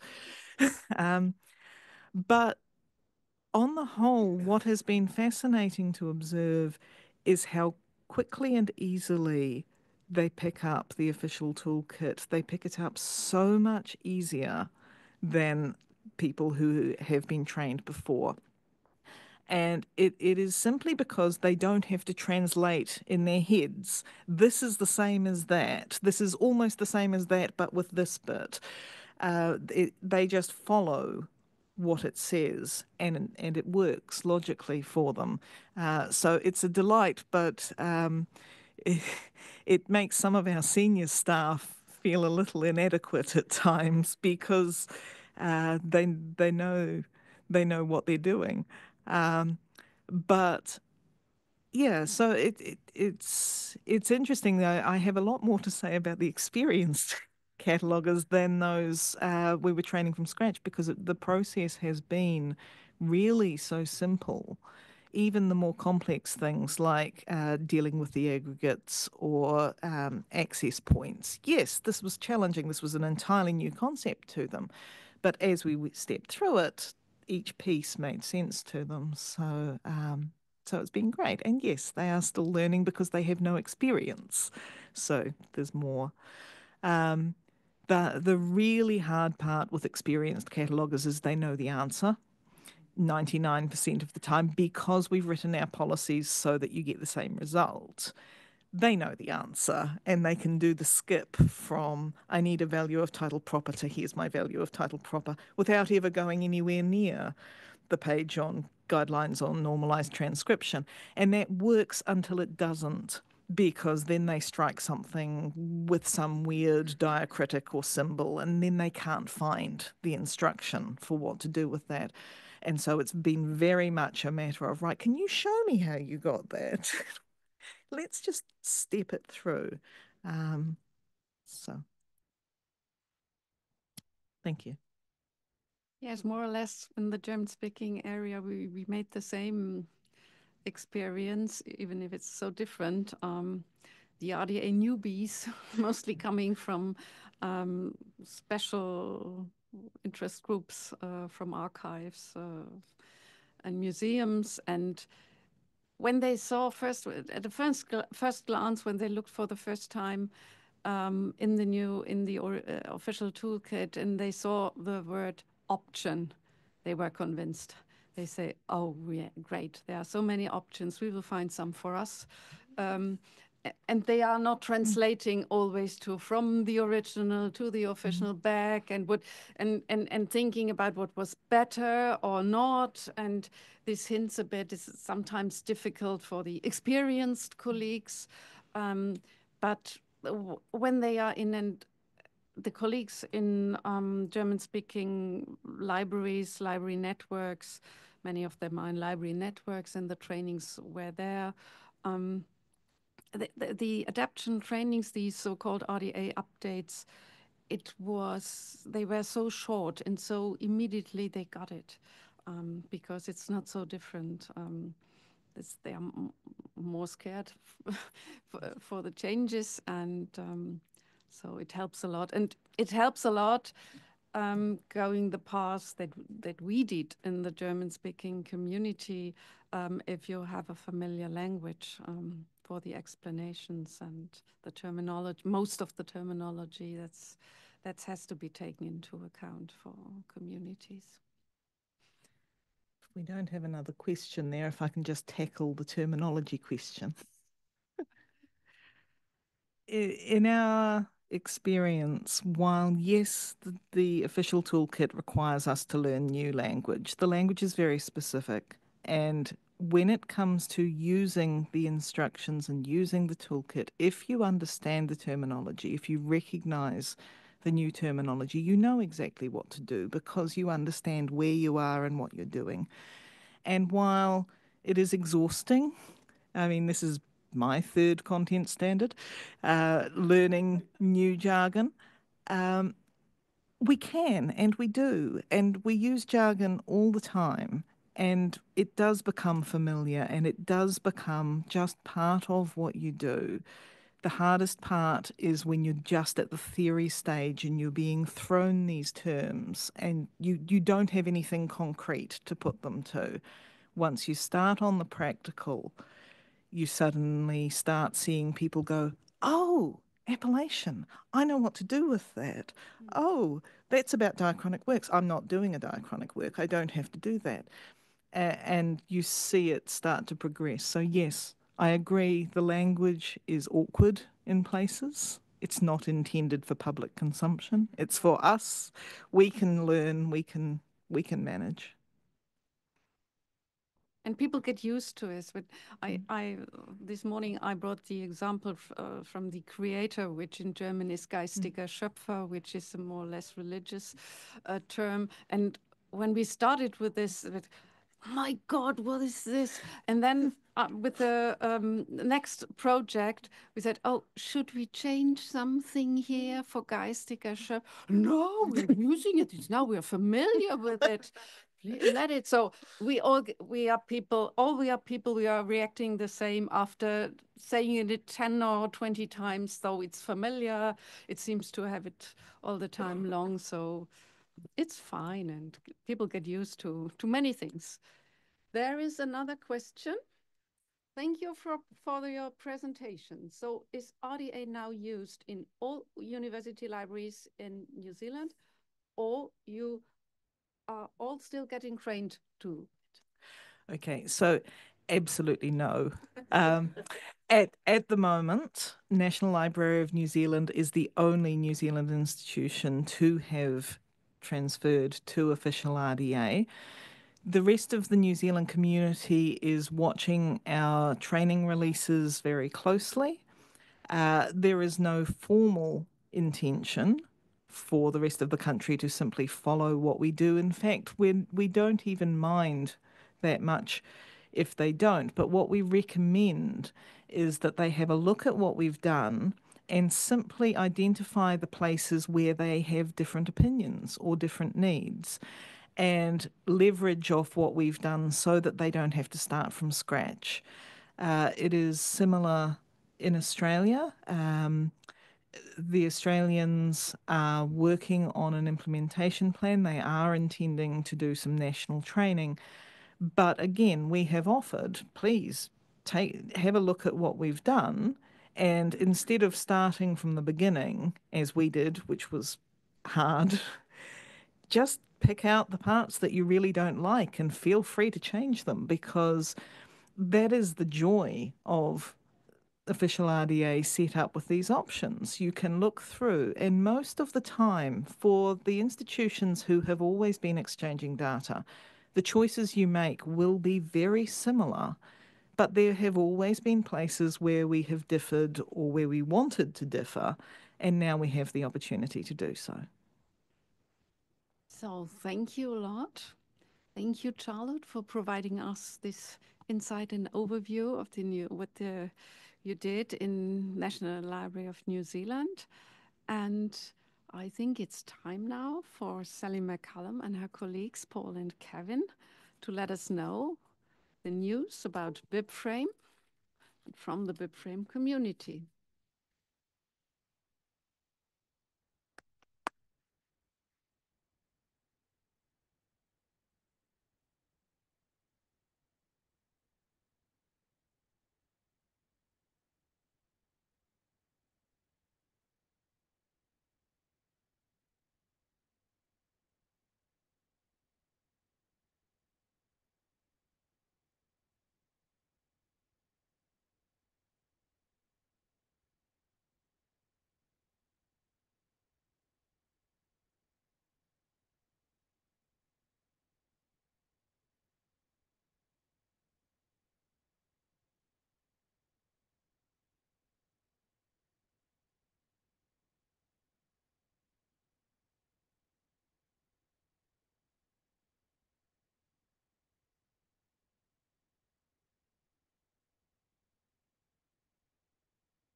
So we arranged the setting,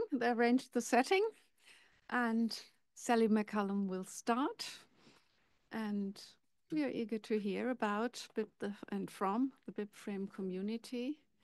So Sally, thanks you a lot for starting. The information. Sure. That's necessary. I have my lenses in. Okay, let's see. So we have to the button, then it's but where are my slides? okay. Are they coming? Oh, Clara's.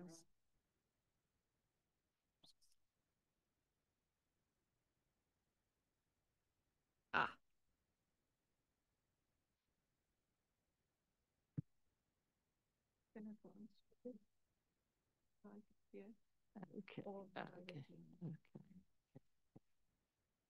Okay, thank you.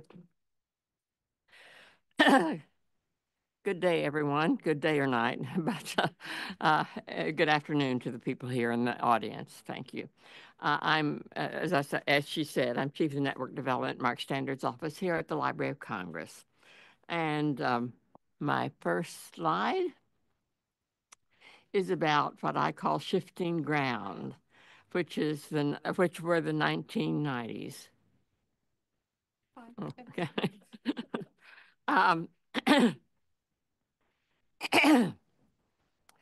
In the 1990s, the ground began to shift for both bibliographic control and for the tech world. I think it was because the computer revolution, which started about 30 years earlier than that, was maturing from experimentation, early applications, pre-computer concepts that they were trying to use the computer for, and they wanted to establish a better foundation for what they saw coming, the web and networks. I mean, the web by then was beginning to flower. But in the bibliographic world, we had the development of the functional requirements for bibliographic records, FRBR. FRBR attempted to construct an abstract conceptual model for bibliographic control. It wisely focused on the largest segment of bibliographic control, the book, with a hope that other media would fit with suitable adjustments. FRBR was an exciting time for all of us that were here then. Some of you it was before your career, perhaps. But at any rate, it was a hierarchical structure that was appealing as a way to harness complex resources. And for simple resources, it was very easy to visualize.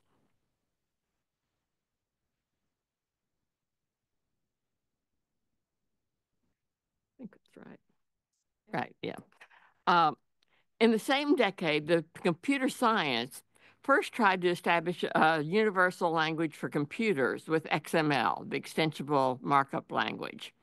We at the Library of Congress started working with XML to see if we could use it to graduate from our library-centric, but very effective format for sharing bibliographic data, the ISO 2709, the structure that was used by Mark.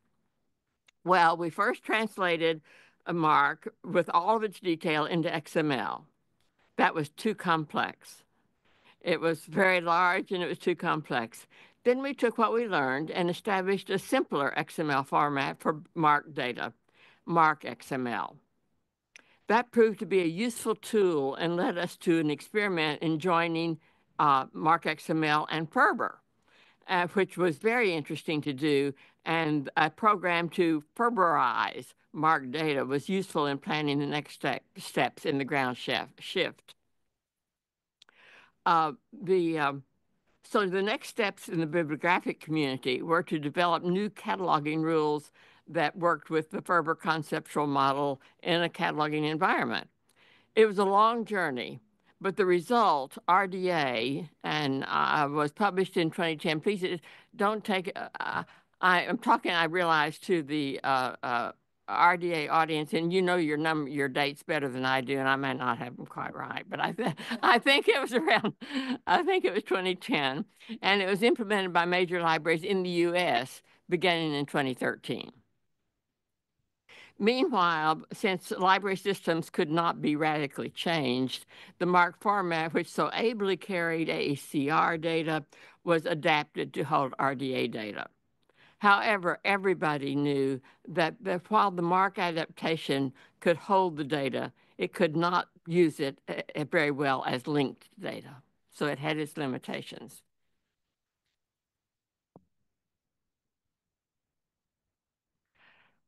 So let me note that at the same time, we were getting community pressure. It was building to replace MARC.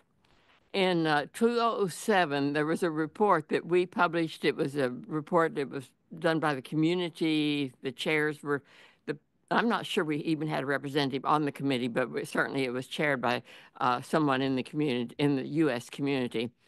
It was called On the Record, Report of the Library of Congress Working Group on the Future of Bibliographic Control. And it made two key recommendations. Use technology to get broader use of library curated vocabularies, and replace the MARC format with a data interchange framework that makes library data more readily available on the web. So we tackled the RDF.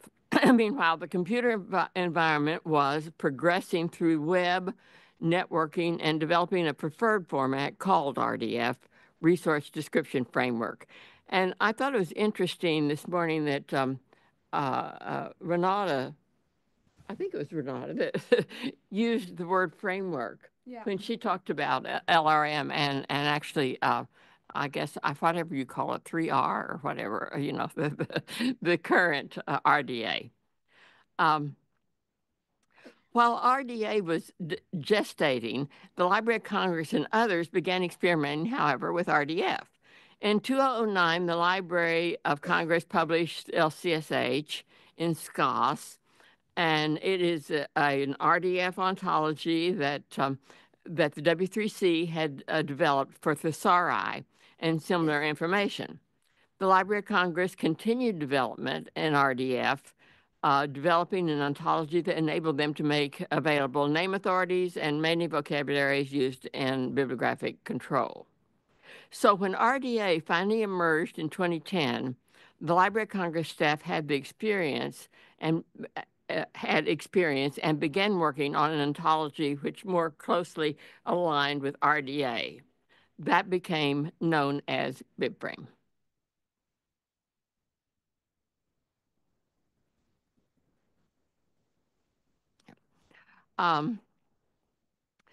Bibframe development has three primary ingredients: RDA, RDF, and reality. RDA is the foundation. It brought forward the concepts that had been brewing in the library community on bibliographic control since Ferber. We ignored the fact that RDA was still under constant review, augmentation, change, and we adopted it for Bibframe. RDF was the obvious choice for the structure due to its increasing adoption in the web environment. Now, the third ingredient was reality, and we knew that millions of MARC records exist, and we wanted to be able to find the old stuff with the new stuff. We knew that MARC would be a part of our community for many more years. There was no avoiding that. But we did not want to continue structures that would hold us back from exploitation and eventual movement to the linked data in RDF.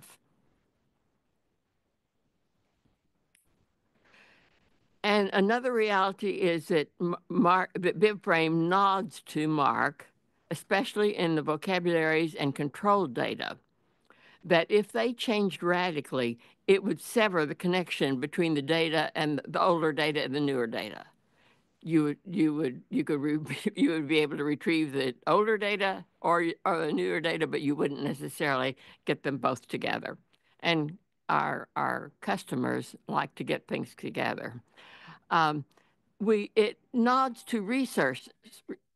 What's that? Oh, sorry. I am so sorry. That's disgusting. That's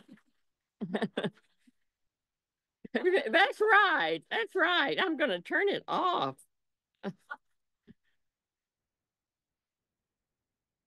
Oh, dear.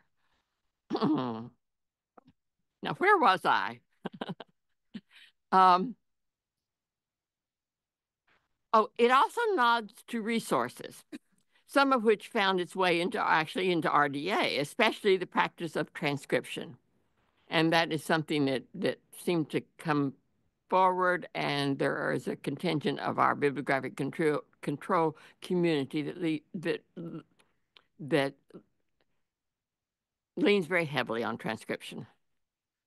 It also nods to new ISO standards, EDTF, the extended date time format, rather than all these various formats that have been used or are being used. This was an ISO standard. It had taken several years to develop. It was across communities. It wasn't just library community. But the rest of it is RDA. Note that RDA keeps changing and evolving, so Bibframe must also. But the formats are read by machines, and stability is essential for the formats, even if the content standard is moving.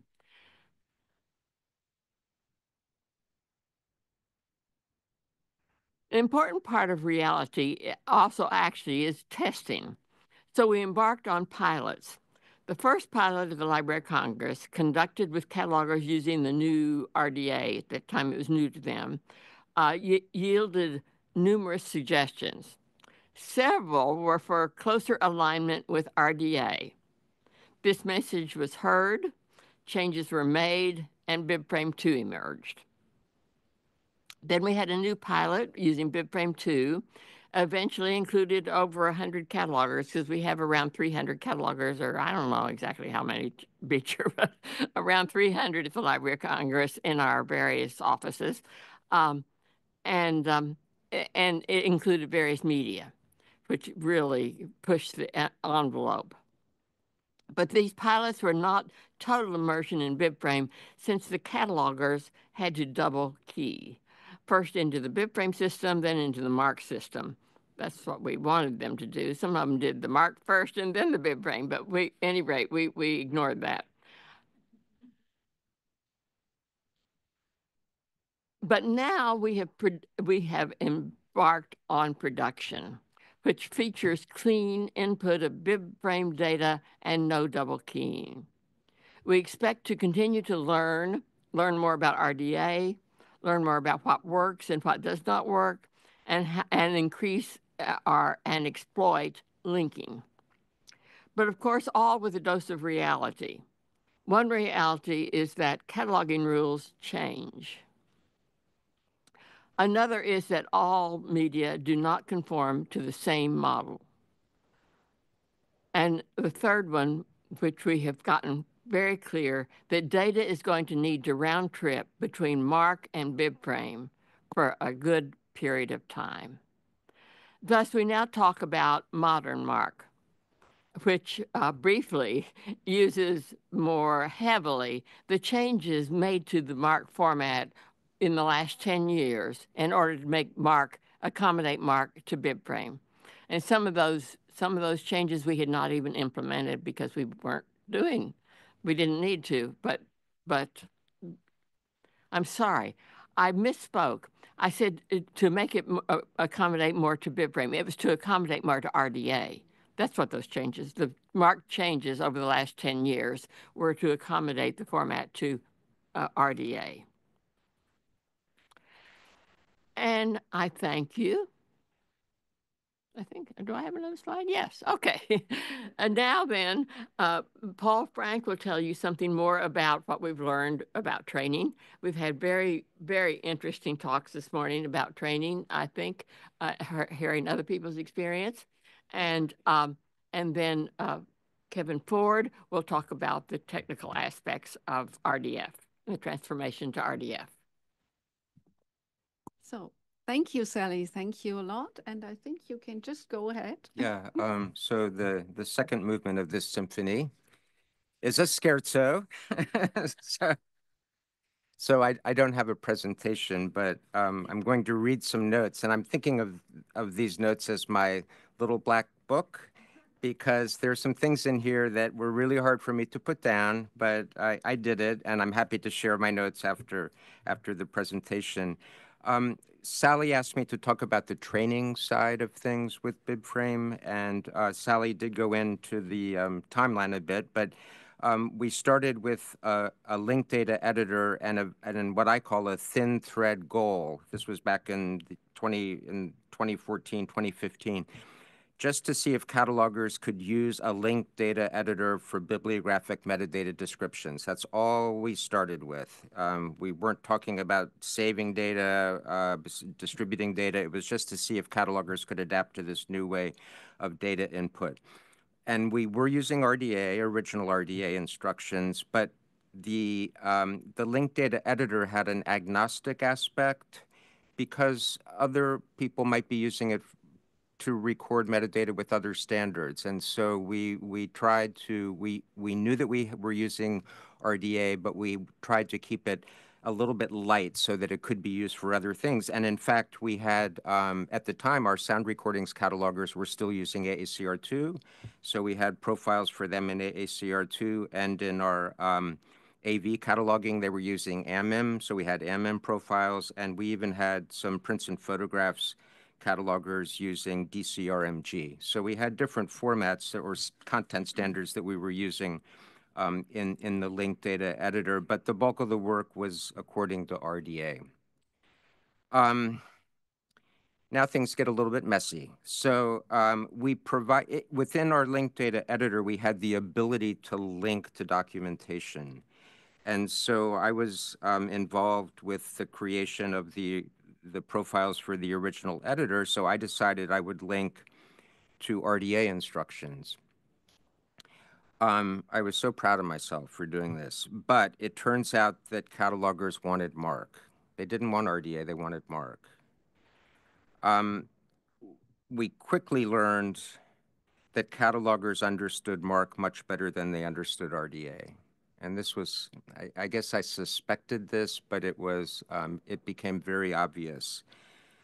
So we had to sort of regroup, and how are we going to deal with this? We did not want to make the linked data editor another way to input MARC data.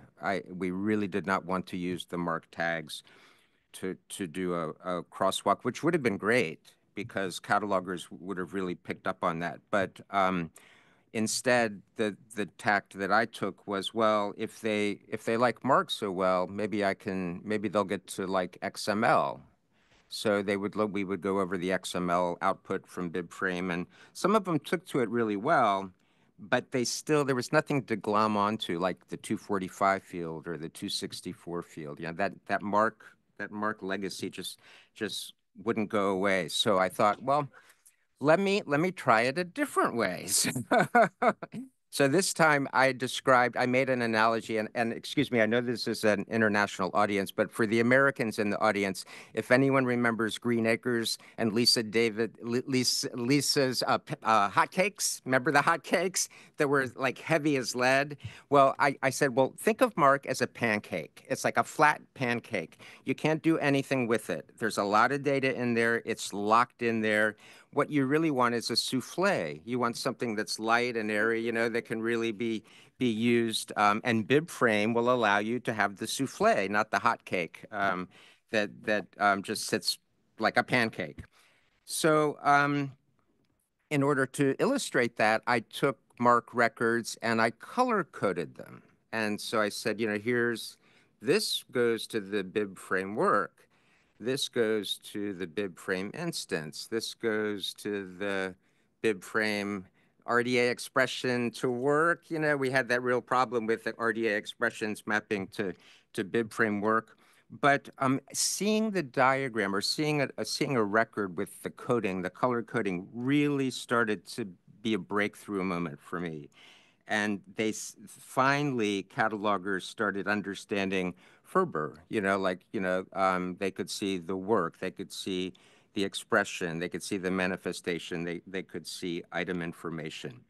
But we really struggled with the RDA expression, and I think we still are to some extent. We tried mapping it at first just to the Bibframe work, and then thanks to the work that Kevin has done, we have hubs, Bibframe hubs, which sort of fill in a gap in a way. You can map an RDA work to a Bibframe hub, and then the RDA expression to the Bibframe work, and then of course the instance and the manifestation. At those levels, there really aren't too many problems, but we still are trying to reconcile that concept of the expression into Bibframe. And a lot of this is not an RDA problem, and it's not a Bibframe problem, but it's a mark problem. It's a big mark problem. And some of the, I think, I'll try to be very correct in the way I say this, but there are many areas in mark that just make a total mess in Bibframe. There's no way around it. There's no way around it. And I have a gripe list here. Aggregates, although this is aggregates, I think, is an official RDA term. So let's call them compilations or collaborations, that type of resource, especially those that lack a collective title, compilations without a collective title, language editions, original expression and one translation and a compilation, conventional collective titles. All of these things that we've used in mark and have served the community well do not serve us well in Bibframe. And then one that I can't really blame mark for, but I got to blame somebody, so it's LCSH. Sorry. LCSH was a real problem. So I worked with my colleague Trina just to, we would arrange focus sessions on these areas and let's really hammer through this. Let's see how we do this in mark and how we can do it in Bibframe. And I think those were quite helpful. But then LCAP came onto the scene, and LCAP is our next library system. And so a lot of the work that we were doing in Bibframe at that time was deferred to LCAP work. And so the training and the work that our participants were doing in Bibframe sort of was set aside. Now we've come back to it, as Sally said when she talked about BF Prod. But the BF Prod seems to be finally the way that we'll be able to solve a lot of these problems that we've been dealing with from the beginning. And I have a second list of a complaint list, but we made some big mistakes. I won't call them mistakes at the time, but when we implemented original RDA, we made some decisions that worked very well in mark, but obviously will not work in Bibframe. And the big ones in my mind are the conflation, at least in our authority records, of Ferber work with the Ferber expression in the original language. Huge mistake for Bibframe.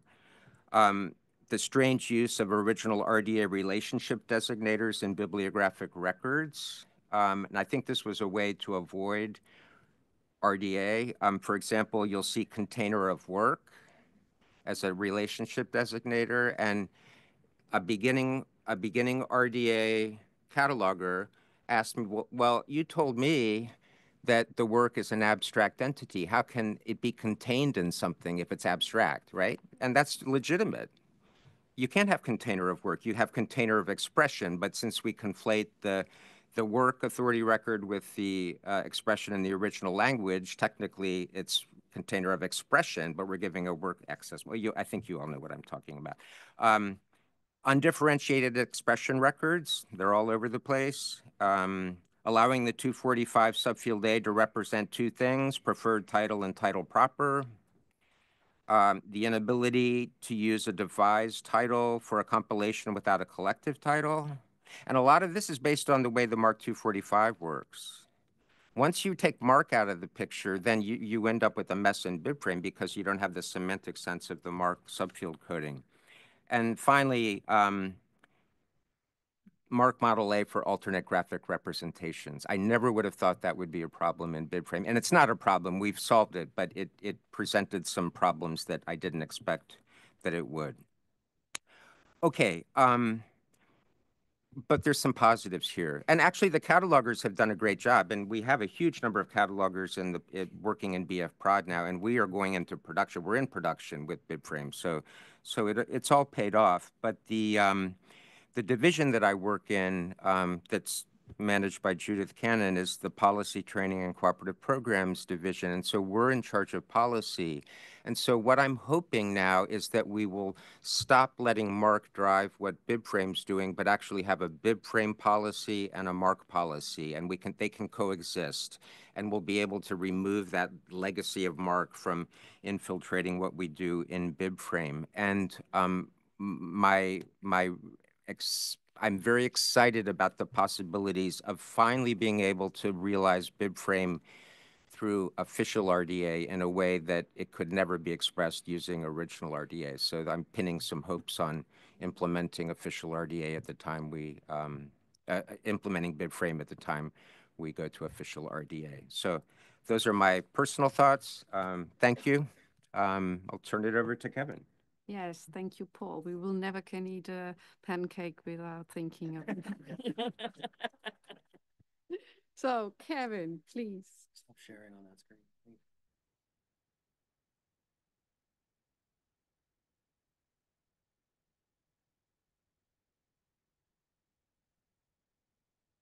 For the audience in the virtual room, we're just opening. You will see very soon the presentation. No? You're turning over to Kevin. Just a minute, we will be ready in an instant. So.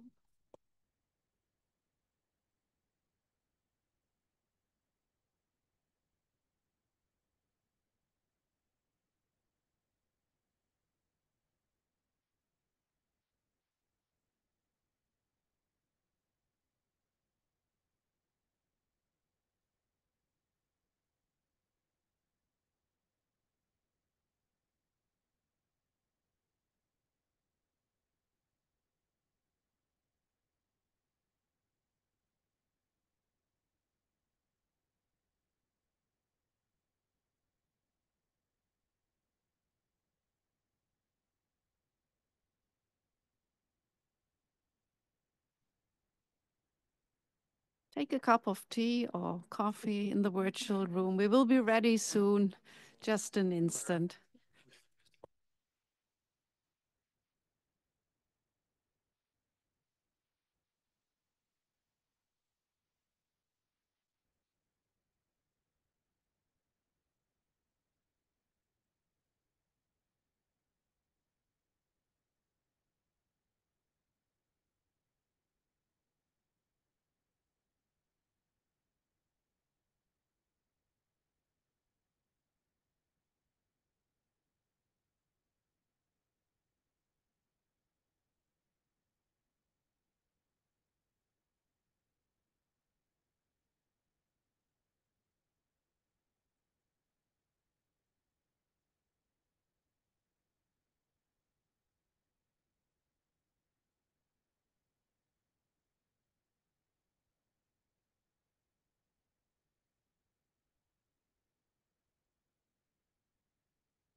We are close to continue. Yes, we got it. Thanks, Clara. And so, Kevin, please. Oh, here. Yes, yes. Yeah.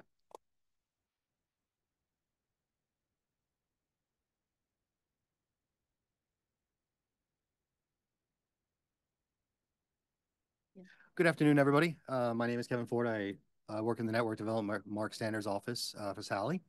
And we're invited today to talk a little bit about Bibframe with our RDA, and we're decided to take just talk a little bit about our pragmatic approach to this, and specifically the pragmatic data that we're focused on. So very quickly, a couple things we're going to go over on. I'm just going to pull out two things that we've really seen out of Bibframe, working with RDA specifically and RDF more generally. And that is data clarity and hubs, and the fact that we're now looking at a graph of data. But very briefly, we'll talk about the new data landscape, entities, data clarity, hubs in the graph. So RDA introduced a new data landscape. RDA wanted smaller, atomized entities compared to MARC. If you think of MARC, it's a big compound record with a bunch of things inside of it. RDA split that up into smaller entities. And it did that, and when it did that, it focuses on the relationships between those entities. So again, focus on the relationships between smaller entities, atomized entities, versus a bunch of information in a giant compound MARC record. This posed some challenges for us, generally. Bibframe must accommodate existing data. RDA, when it was introduced and continuing to now, looks mostly toward the future of data, if not entirely, almost at the exclusion of the past practices or historical data. And yet we've, of course, got millions upon millions of MARC records and bibliographic data that we must bring along with it. So we need something flexible and accommodating for that. Mm-hmm.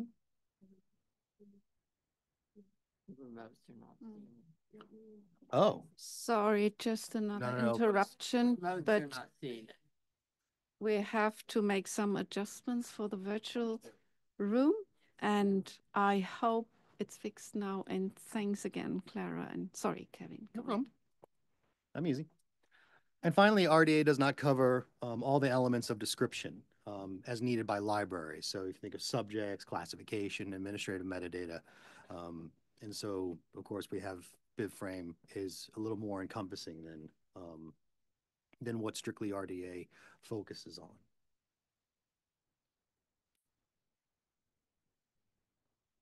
Sure. Okay. A bit closer to the mic. Yeah. Okay. It's not advancing. Sally, would you mind hitting next?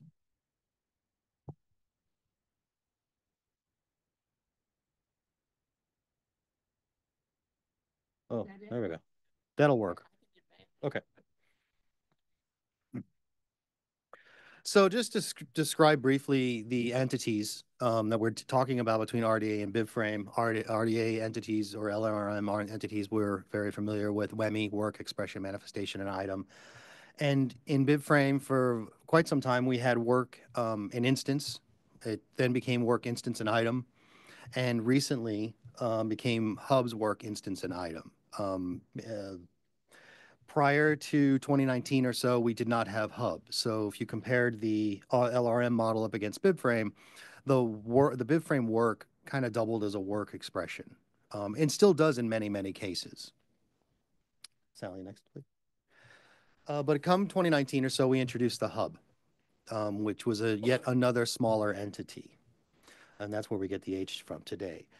Just like I mentioned, sometimes the Bibframe work was a combination of work expression. The hub, as Paul just noted with respect to MARC authorities, is sometimes of work and sometimes an expression. It deals with the reality that we have in our data.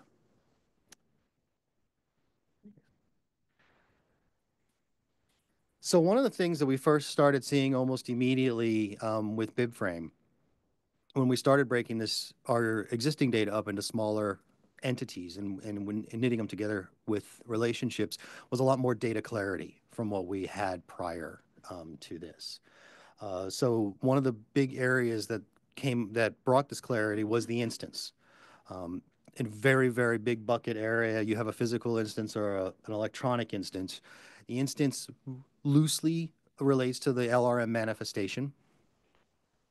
The instance, incidentally, is often the likely target of a user search. I mean, ultimately, if they want to acquire the item, the piece, they want to go all the way down to the item.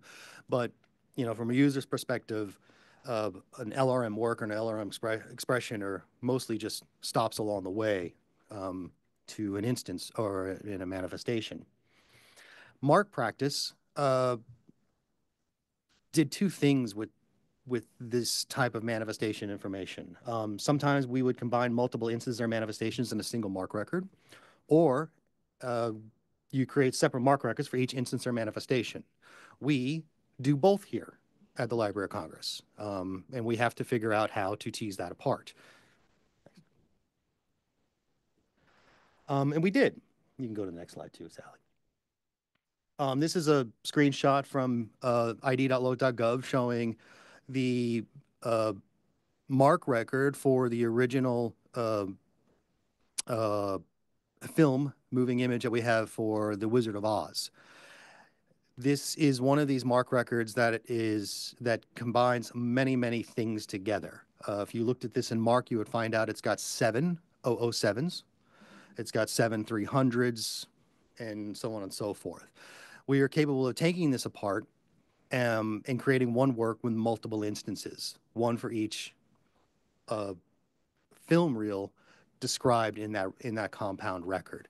And that's what you're seeing on the right-hand side. So this actually came from one mark record that we're capable of atomizing into many, many different smaller pieces that we can then stitch together with relationships. And so this has brought a lot of clarity to the data, because any mere mortal looking at one of these complex mark records will never be able to penetrate, well, I shouldn't say never, but we'll have a very hard time penetrating what they're looking at, especially between the matching 007s and matching 300s, not to mention matching $3 values throughout that same record.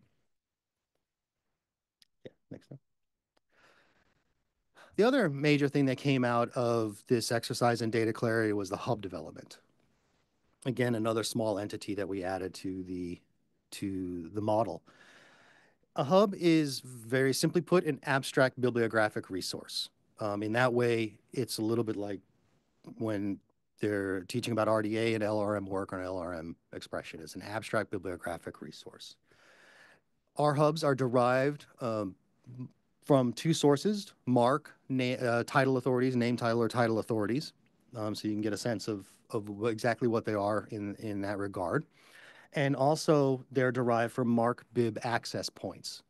So you think of 100, a 130, a 1XX plus a 240, a 700, a 7XX with a $T, a 730, 600 with a $, a 6XX with a $T, 630, so on and so forth. Those types of title access points is where we derive additional hubs from. It's noteworthy that combing through the LC NACO file in our entire bibliographic data set, we only have a little over 2 million hubs in the system. And the reason I bring that number up is to contrast it to 23 million bibliographic records. If you were to follow the LRI model until its logical conclusion, we would have 23 million works and 23 million expressions and 23 million manifestations and 23 million items minimally. But one of the things that we've done with Bibframe is, by taking this pragmatic approach to the data, is we've minted these additional entities when we've needed them and not when we haven't needed them, which is why when we crawl this data, we've only generated about a little over 2 million hubs, because that's what we have found represented in the data. Obviously, more will be added over time, but we didn't need suddenly 23 million works, because a huge percentage of our collection would have a one-to-one relationship, and be very little benefit to atomizing it in quite that way. Hubs, just so you know, as Paul mentioned, sometimes you're dealing with an LRM work, sometimes you're dealing with an LRM expression, sometimes it's neither. And finally, we create relationships between hubs, so two hubs can relate to each other, and we create relationships between hubs and Bibframe works, and they can go back and forth in that way too. Next slide, please. And finally, they were created to accommodate the past, present, and future practices. So again, that pragmatic element. Sally, next, please. When we took all of these atomized entities, all these little atomized pieces that were knitted together with relationships and stuck them into a system, we really started to get a graph out of this. And I stress that word graph because that's what it is, but I stress it because what I don't want to communicate is the notion that it's a hierarchy. It's really not. It's a graph of data. And when you consider the sources of hubs from the mark records, you can see how the same title or the same name title may in fact be used in a 600 or as a subject. It may be used as a related work, or it may be used as the thing that you're actually under description, which defies the notion of hierarchy right there. It's become a graph. So.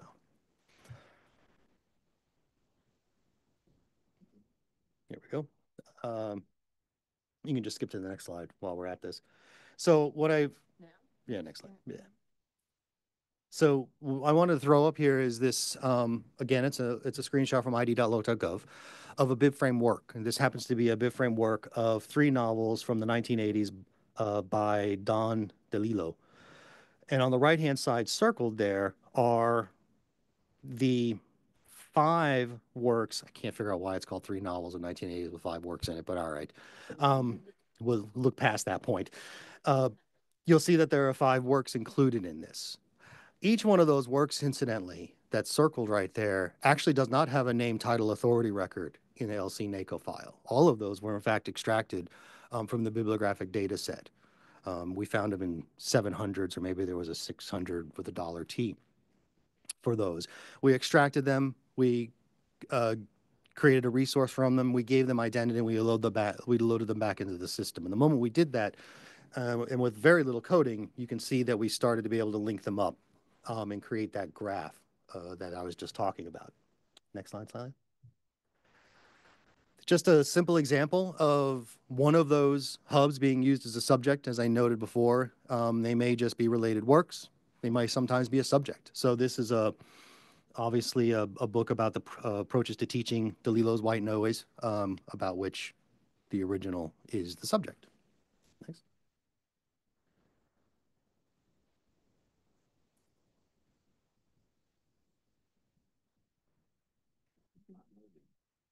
Oh, your thumb is on your palm is on the mouse pad. Oh.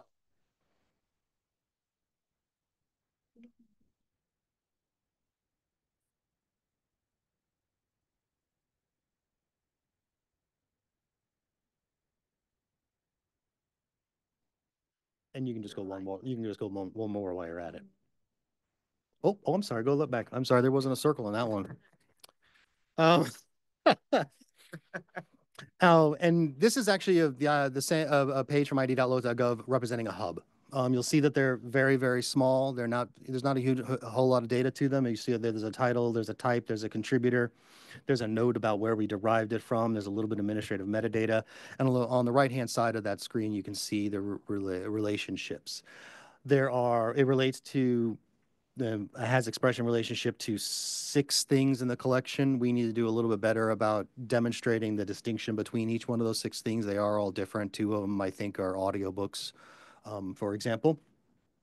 But also you can see that we've been able to link all the things that this particular work is about.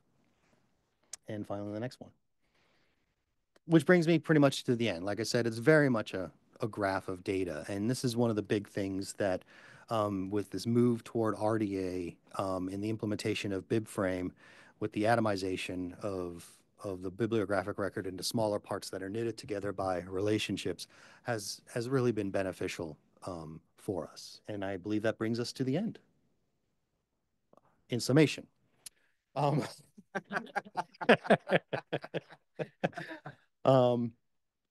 Bibframe with RDA has introduced a lot of data clarity that we didn't have before. We're able to build displays that are a lot more intelligible to average individuals. With the introduction of hubs, it really introduced the concept of a graph. Prior to that, you could almost make an argument that you were dealing with some kind of hierarchical representation. The moment hubs came into the picture, it very much became a graph. And the hubs have also helped us surface these RDA LRM entities.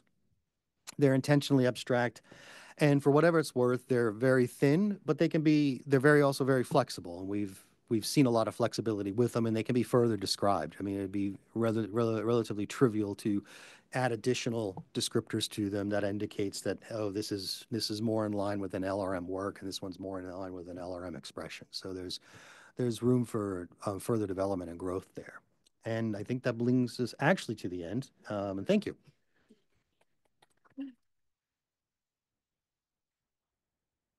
Thank you very much, Kevin. Thank you very much, all. Do you have direct questions to the audience here now, to the Bibframe presentation? Is there in the chat something? No.